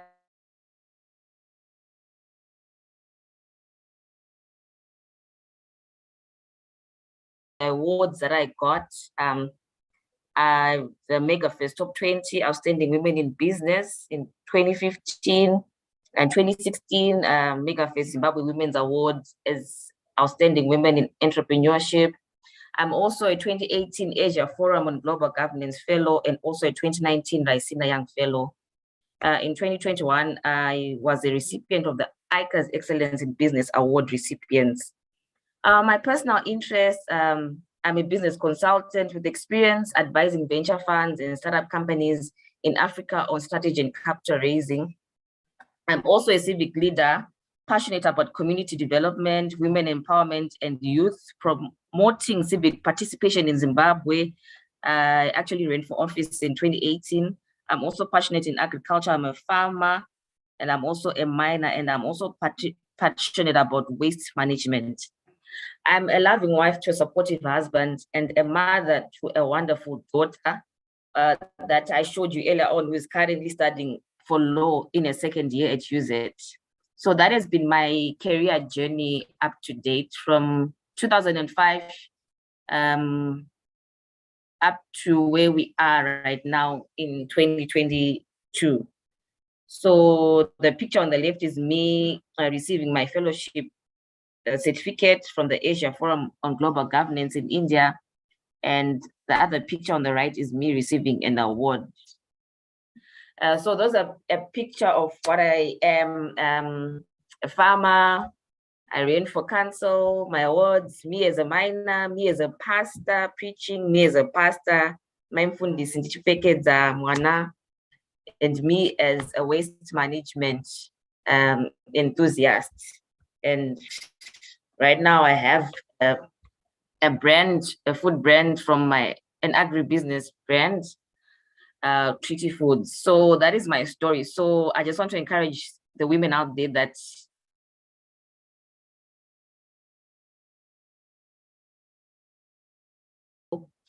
take it as a learning point in life and learn a skill from that. And the sky is the limit. For me, I'm just starting and this is only the beginning. Thank you. Thank you, Dudu, for sharing your life experience. Much appreciated. Ladies and gentlemen, I'm going to move on to meet Dr. Rejoice Toffa, consultant and researcher in peace, leadership, governance, security, and gender from Kenya. Dr. Rejoice Toffa, over to you. The floor is yours. Okay, thank you so much. And thank you for giving me this opportunity. I've enjoyed listening to everything that was being said. My journey is, you know, me as I grew up, I was just an average student in school. I didn't do exceptionally good or bad, but I was just an average student. So when I finished my A-levels, I went for my first degree. I studied a Bachelor of Arts with Education. I passed. Then I went and I was teaching in Masvingo. After that, I just felt, okay, no, I'm not really enjoying this profession. I think I need to study something different. So I went for my master's. When I went for my master's, I think in my second year, yes, in my second year, I got married. When I got married, I gave birth to my baby when I was in my second year for master's. At that time, my husband went to study, to pursue his studies in overseas. So I was left alone home in Zimbabwe and he was not there. So I was left with a baby. I was studying master's. Then what happened is I gave birth to a premature baby. I had to be admitted in Parinyato Hospital for 2 months. This, it was a trying time. I had to juggle between taking care of a baby, you know, having a premature baby. It's not easy at all. Having a premature baby, studying at the same time. So I had to juggle all these two things at the same time. Fortunately, everything went according to plan. I thank God for that. I returned back to school with my premature baby. You know, premature babies, they need to take, for you to take care so much. Thank God for my head, a very supportive system. My husband was there, but he was still supportive. And I had my parents who were supportive. I managed to complete my master's. It was not easy for sure for the 2 months that I was in hospital, but I managed to complete my master's. What I've realized in my life is that I've had men who have been so supportive. If I look at my journey, I've had men who have been so supportive in my life. When I went for my master's before I got married, it was my dad who insisted that I need to go to further my studies. So this is one thing that I want to encourage. the men that are out there, that we need to be very supportive. It's not just about us women going out there on our own. You know, if you have a good supportive structure, what you do, you excel. I saw my dad pushing me to go pursue my studies. After that, when I finished my studies, he was a very proud man. I went to, after my master's, I just worked for a few years. Then I started, my husband was back. We had relocated to South Africa. Then my husband, he pushed me to do my PhD. I'm a holder of a PhD in conflict transformation and peace studies. And to be honest, he's the one, I've been having people who have been so supportive to me, surrounded by people who wanted to see me excel and achieve the best. This is one thing that I believe as women we need, because if you have a support structure who pushes you, you know, I think you have heard many people talking about it. As a woman, we've got a lot of responsibilities. You are a wife, you're a mother, you are a daughter-in-law, you are a sister, you are just a lot of things. So we need people who are there to support us, for us to achieve our dreams, and for us to have what we desire. And with these people in our backs, definitely you will reach where you want to be. So for me, I've been very fortunate enough to have people, even my sisters, my family, they've been very supportive for me to acquire what I wanted in my life. As of now, I'm basically a consultant in the areas of peace and security, leadership, governance. I do research in those areas. So when I look at my life, I can see that you can achieve whatever you desire. Definitely you can. If you want to be someone who you want to be, it's very easy, as long as you drive yourself to do the best that you want, and as long as you have the best support system. So I encourage us as women, even as much as I've encouraged the men that are surrounding us to be supportive, we also need support as sisters. You know, when you have support system that are friends, your sisters, everyone who supports you to acquire what you want, it's very easy for you to get and whatever you want. So from what I've said so far, you can see that I personally, I never dreamt of being a doctor one day, because I was an average student. And when I went for my master's, after all this that I've said, when I had a premature baby and everything, I even had I won the prize of the best graduating student in my class, all because of people that were supporting me. So it was an easy journey because of people that were supporting me. So my last words would just be, it's easy for anyone to acquire what you want in life. It's easy for you if you just focus and you know what you want. You can be there. As I've told you, I was a very average student, but here today I am a doctor in an area that I enjoy so much to research and be a consultant in. So as women, don't be afraid to go out and achieve what you want. And lastly, I would say, as women, let's fight together, let's be together, encourage one another, lift one another for them to be who they want to be. If we support one another, and if we have support, even as men, I encourage men that we really need to support the women that are in our lives, even the women that we see out there, because it's tough out there. Once a woman feels that, no, I've got competition with these men are always going to be up there and I'm down. You know, we can never have women that can stand up for themselves. But if we have got support, you know, we're going to see women doing great exploits in this world. Thank you.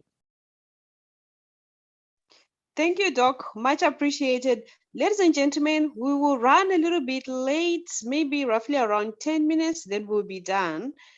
Our next presenter is Ms. Lizzie Seto, Business Development and Client Relations Manager, Engineering Medical Fund, EMF. Ms. Seto, over to you. Thank you so much, Jennifer. All protocol observed. Thank you, Eisaz, for the opportunity. Ladies and gentlemen, I'm here to share with you my story. A bit of background about myself. I lost my father at a very young age, and I was raised by a single parent.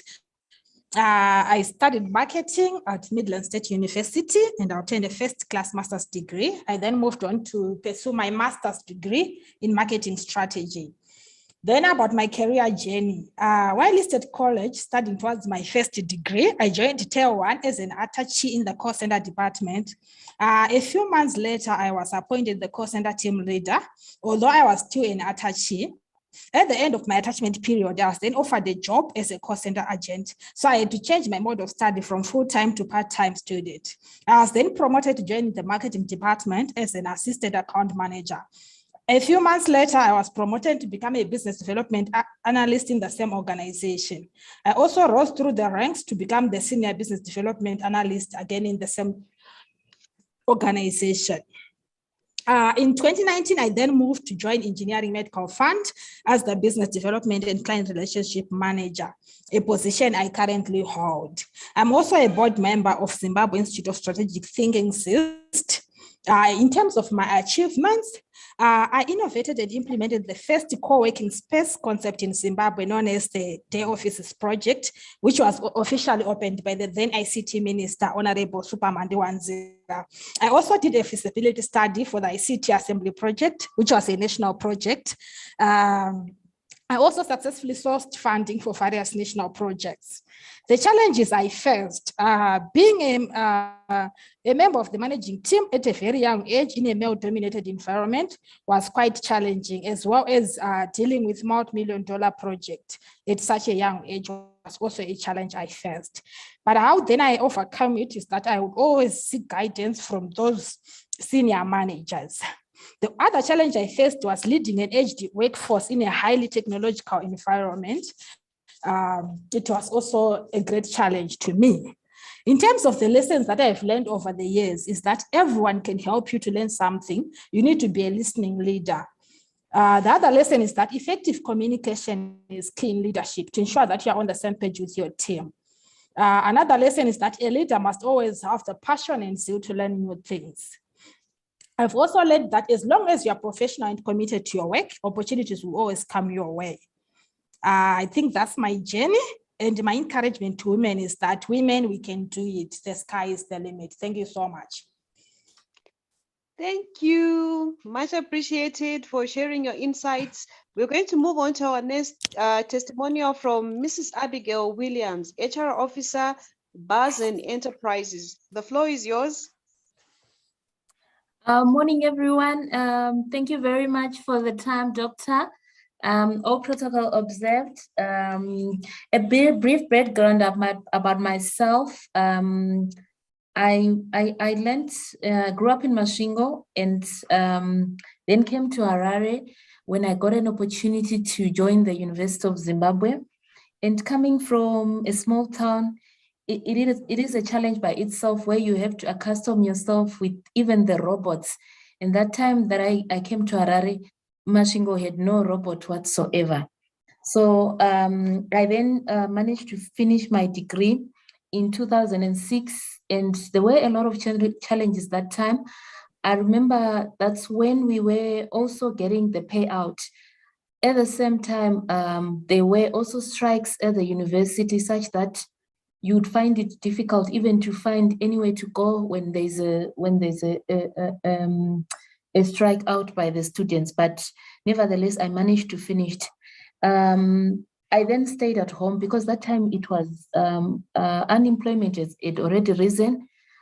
Stayed at home, tried to do the driving lessons to get a license. And then I got a job in 2008. The organization that I joined, it was an organization in the engineering sector. But because I had no option, I had to take any job offer that would come my way. And I then got a job offer in customer service. I excelled, even though I did not have any experience.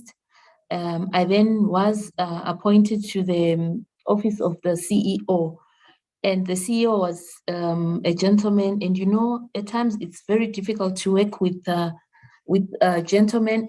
When you are an executive assistant, you are expected to be working odd hours in certain instances, and you are expected to be at the top of the situation. albeit issues to do with high level of integrity.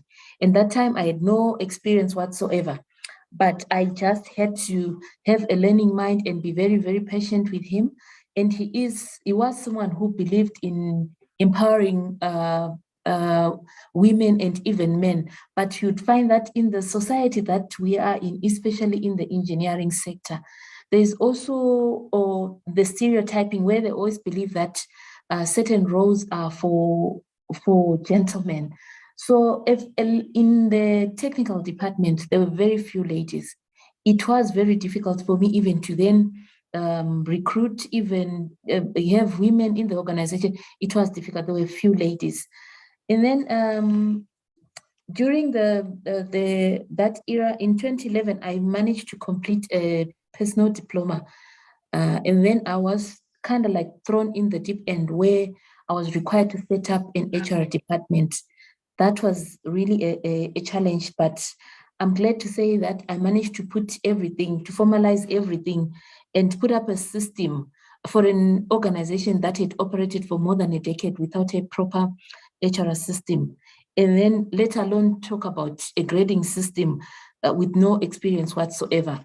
But with consulting other people, asking what to do, reading about how you can then do it, and so forth, I managed to set that up. And I'm glad to say, even up to date, everything is working fair and fine, though I left that organization. After working for 9 years, I found myself thrown in the deep end after some restructuring process. And I had to leave that organization, but God had better plans for me because I then joined an organization with an international flair where we have a brand, an international brand that is recognized. And that is where I currently am at Bazen Enterprises. And I would like to say the very day I got introduced here as the HR officer, the whole boardroom was full of men and I was the only lady there. It's something that really struck me to say that even at the officer level, you are actually the HOD of that department. And I took it as something that's worth a while. And I had to make sure that I get the ball rolling. And the environment is male dominated, such that you face challenges where you want to try to speak to or get points across to the gentleman or even to almost everyone in the organization. But you have to be very, very astute and show that you have got what it takes and you can prove yourself, which is just what I've been doing. And I'm happy to say that within a short space of time after having joined, I was then appointed to join the local joint committee for NEC. And labor relations wasn't really my piece of cake. I would like to testify that, but it's something that I had to then grab, as it were, to say, this is what's before me, and it's an opportunity for me. Come 2022, I'm now the chairlady of that particular committee. And it's something that I look back and I say, if I'd really not taken up that role, I wouldn't be where I am. I remember at one time I was even speaking to the people at Eisaz to say, oh, not me, I'm not really into labor relations, but I'm glad to say I managed to be where I am right now. And the challenge that I also have, we also have as women, sometimes is where you have to balance a work and family life balance. There was a time when I had to take my maternity leave. I had a premature baby. It's quite stressful. And at the same time, you have a baby to take care of. You still have people that have to call you to try to ask, how do we do this and stuff like that. It's not an easy task, but we sail through. You balance everything. Women are God sent. They multitask. They make things happen. And I would want to encourage someone that wherever you are, in whatever situation where you are, grab it as it is. You will make it happen. I'm also glad to say the organization that I'm currently in, we have a target of 40% women in the engineering sector. So every opportunity that I get to recruit a woman, I do so. we may not exactly get to 40%, and because especially when we talk about the engineering bit of side, the technical side of things, sometimes you find that you have applications come in, but there'll be very few ladies who would have applied. But we try to ensure that the few that have applied, we give them the opportunity. So let's make it happen. Let's also encourage other women to be in this particular sector. Let's break the bias that women the unfortunate part of society. No, women can do it.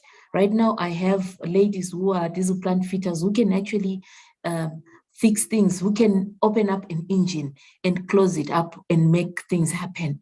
Thank you very much. Thank you, Mrs. Abigail Williams, for sharing your story. We really appreciate.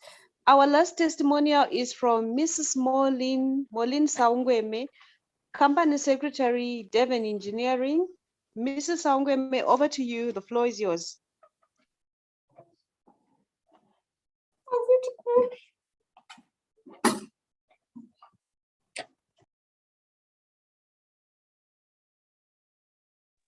Mrs. Saungweme, are you with us? I think we have lost Mrs. Saungweme. Ladies and gentlemen, I'm going to move over to the next session, which is the vote of thanks. I'm going to hand over to Ms. Rose Risai, Designated Agent, National Employment Council for the Engineering, Iron and Steel Industry. Ms. Risai, over to you for the vote of thanks. Thank you so much, Dr. Jennifer. Good day, ladies and gentlemen. Our esteemed guests of honor, Ms. Roslyn Namo, distinguished guests, Director of Ceremonies, Dr. Jennifer Nzonzo, our most valued members from the engineering, iron and steel industry, invited guests, ladies and gentlemen. It is my privilege to have been asked to propose a vote of thanks on this occasion. I, on behalf of the Engineering, Iron and Steel Association of Zimbabwe, the engineering, iron and steel industry, and on my own behalf, extend a very hearty vote of thanks to all the women, men, and the speakers for gracing our International Women's Day 2022 commemoration. A big thank you to our guest of honor, Ms. Rose Namo, for sharing with us educative insights on gender equality for a sustainable tomorrow.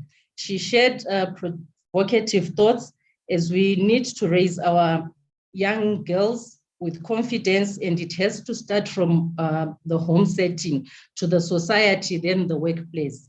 As women, it is key to find the work-life balance. We have to prioritize our me time, in quotes. Me time is self-care.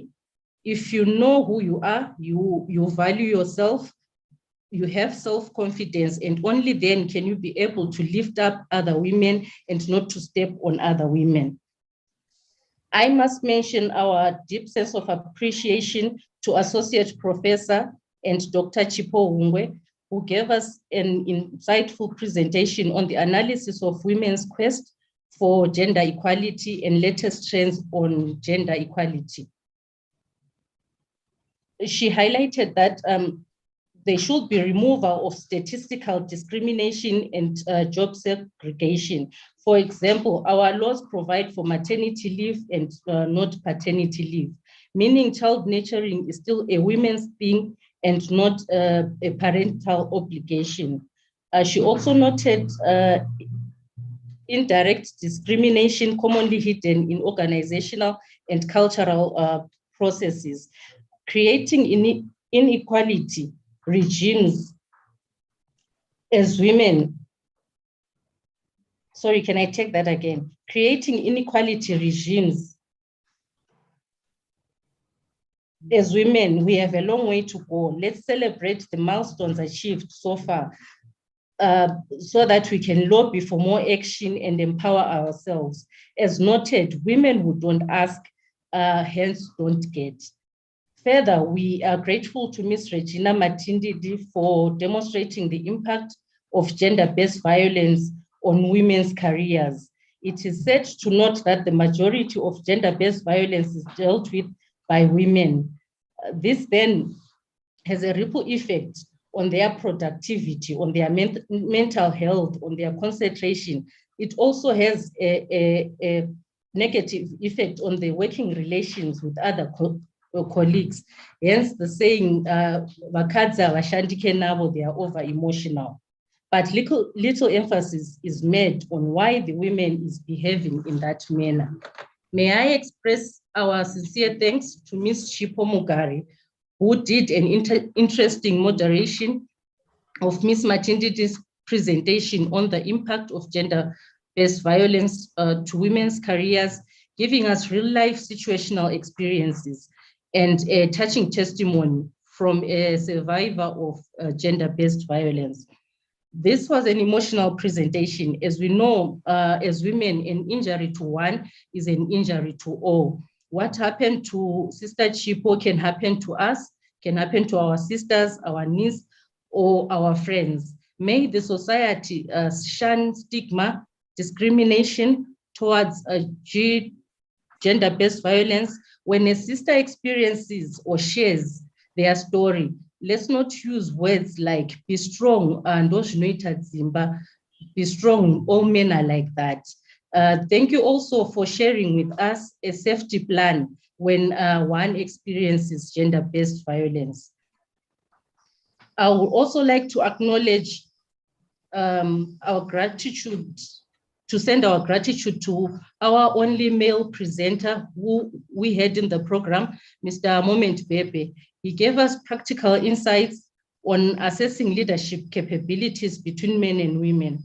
I am sure we all found this presentation very interesting, and it became clearer that advancing gender equality is one of the greatest challenges in the 21st century.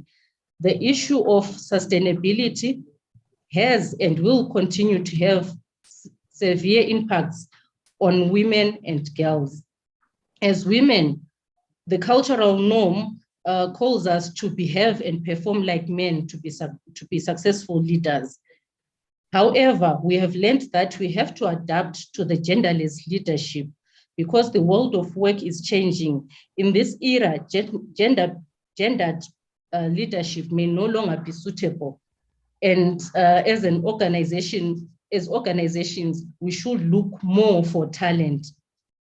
May I also at this juncture offer our profound gratitude to all the ladies who shared their touching testimonies with us. The testimonies were educative, and we pray that there be more time allocated to these type of testimonies in our program in 2023. Finally, I would like to take this opportunity to place on record our hearty thanks to Dr. Jennifer Chishamiso-Nzonzo, Director of Ceremony, for the perfect logistic support and guidance she has extended to all of us at this momentous occasion. Dr. Nzonzo, thank you very much for your continued support of our programs for the engineering, iron and steel industry's growth. You indeed have transformed from being our friend to become part of the family. I also extend my thanks to all the representatives from various organizations for their enormous cooperation, support, and participation in this event. Thank you very much. Well, Director of Ceremonies, ladies and gentlemen, an event like this cannot happen overnight. The wheel started rolling weeks ago. It requires effective planning and preparation. We want to thank the Eisaz team, Mr. Matthias Roziwa, Mrs. Jennifer Mateko, Mr. Kudzanai Mhlanga. Thank you very much, Mr. Roziwa, and your team for a job well done. I cannot thank everyone enough for their participation and involvement. Director of Ceremonies, ladies and gentlemen, once again, I want to state that we are all most grateful to all the speakers, the participants who were here with us today. It has been a great pleasure. Siyabonga, tinotenda. Thank you in all languages. Over to you, Doc.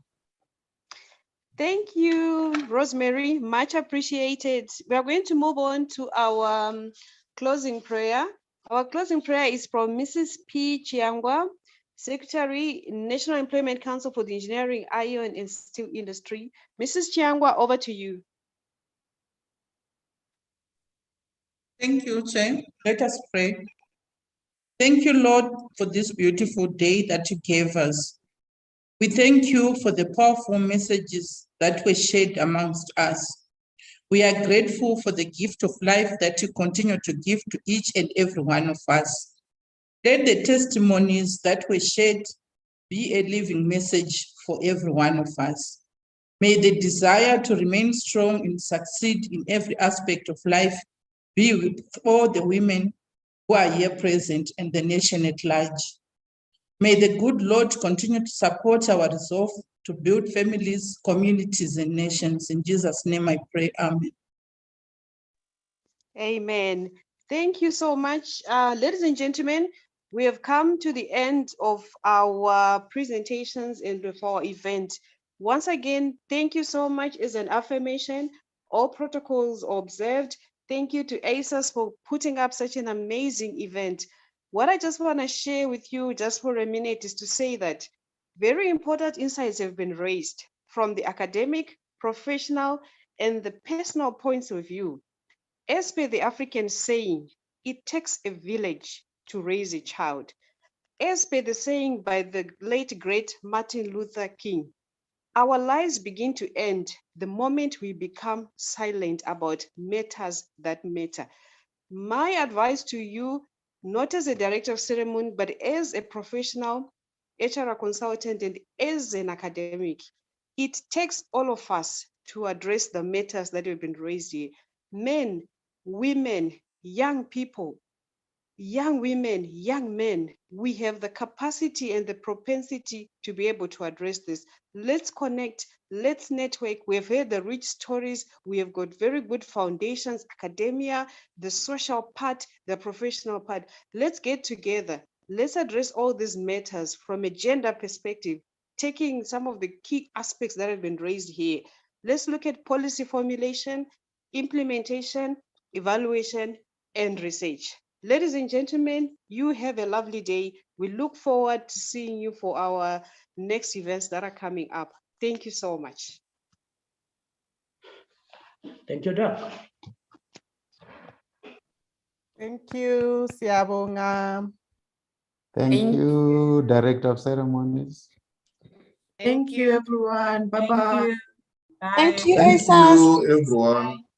Bye. Thank you so much. Thank you from Bye. Sweden. Bye.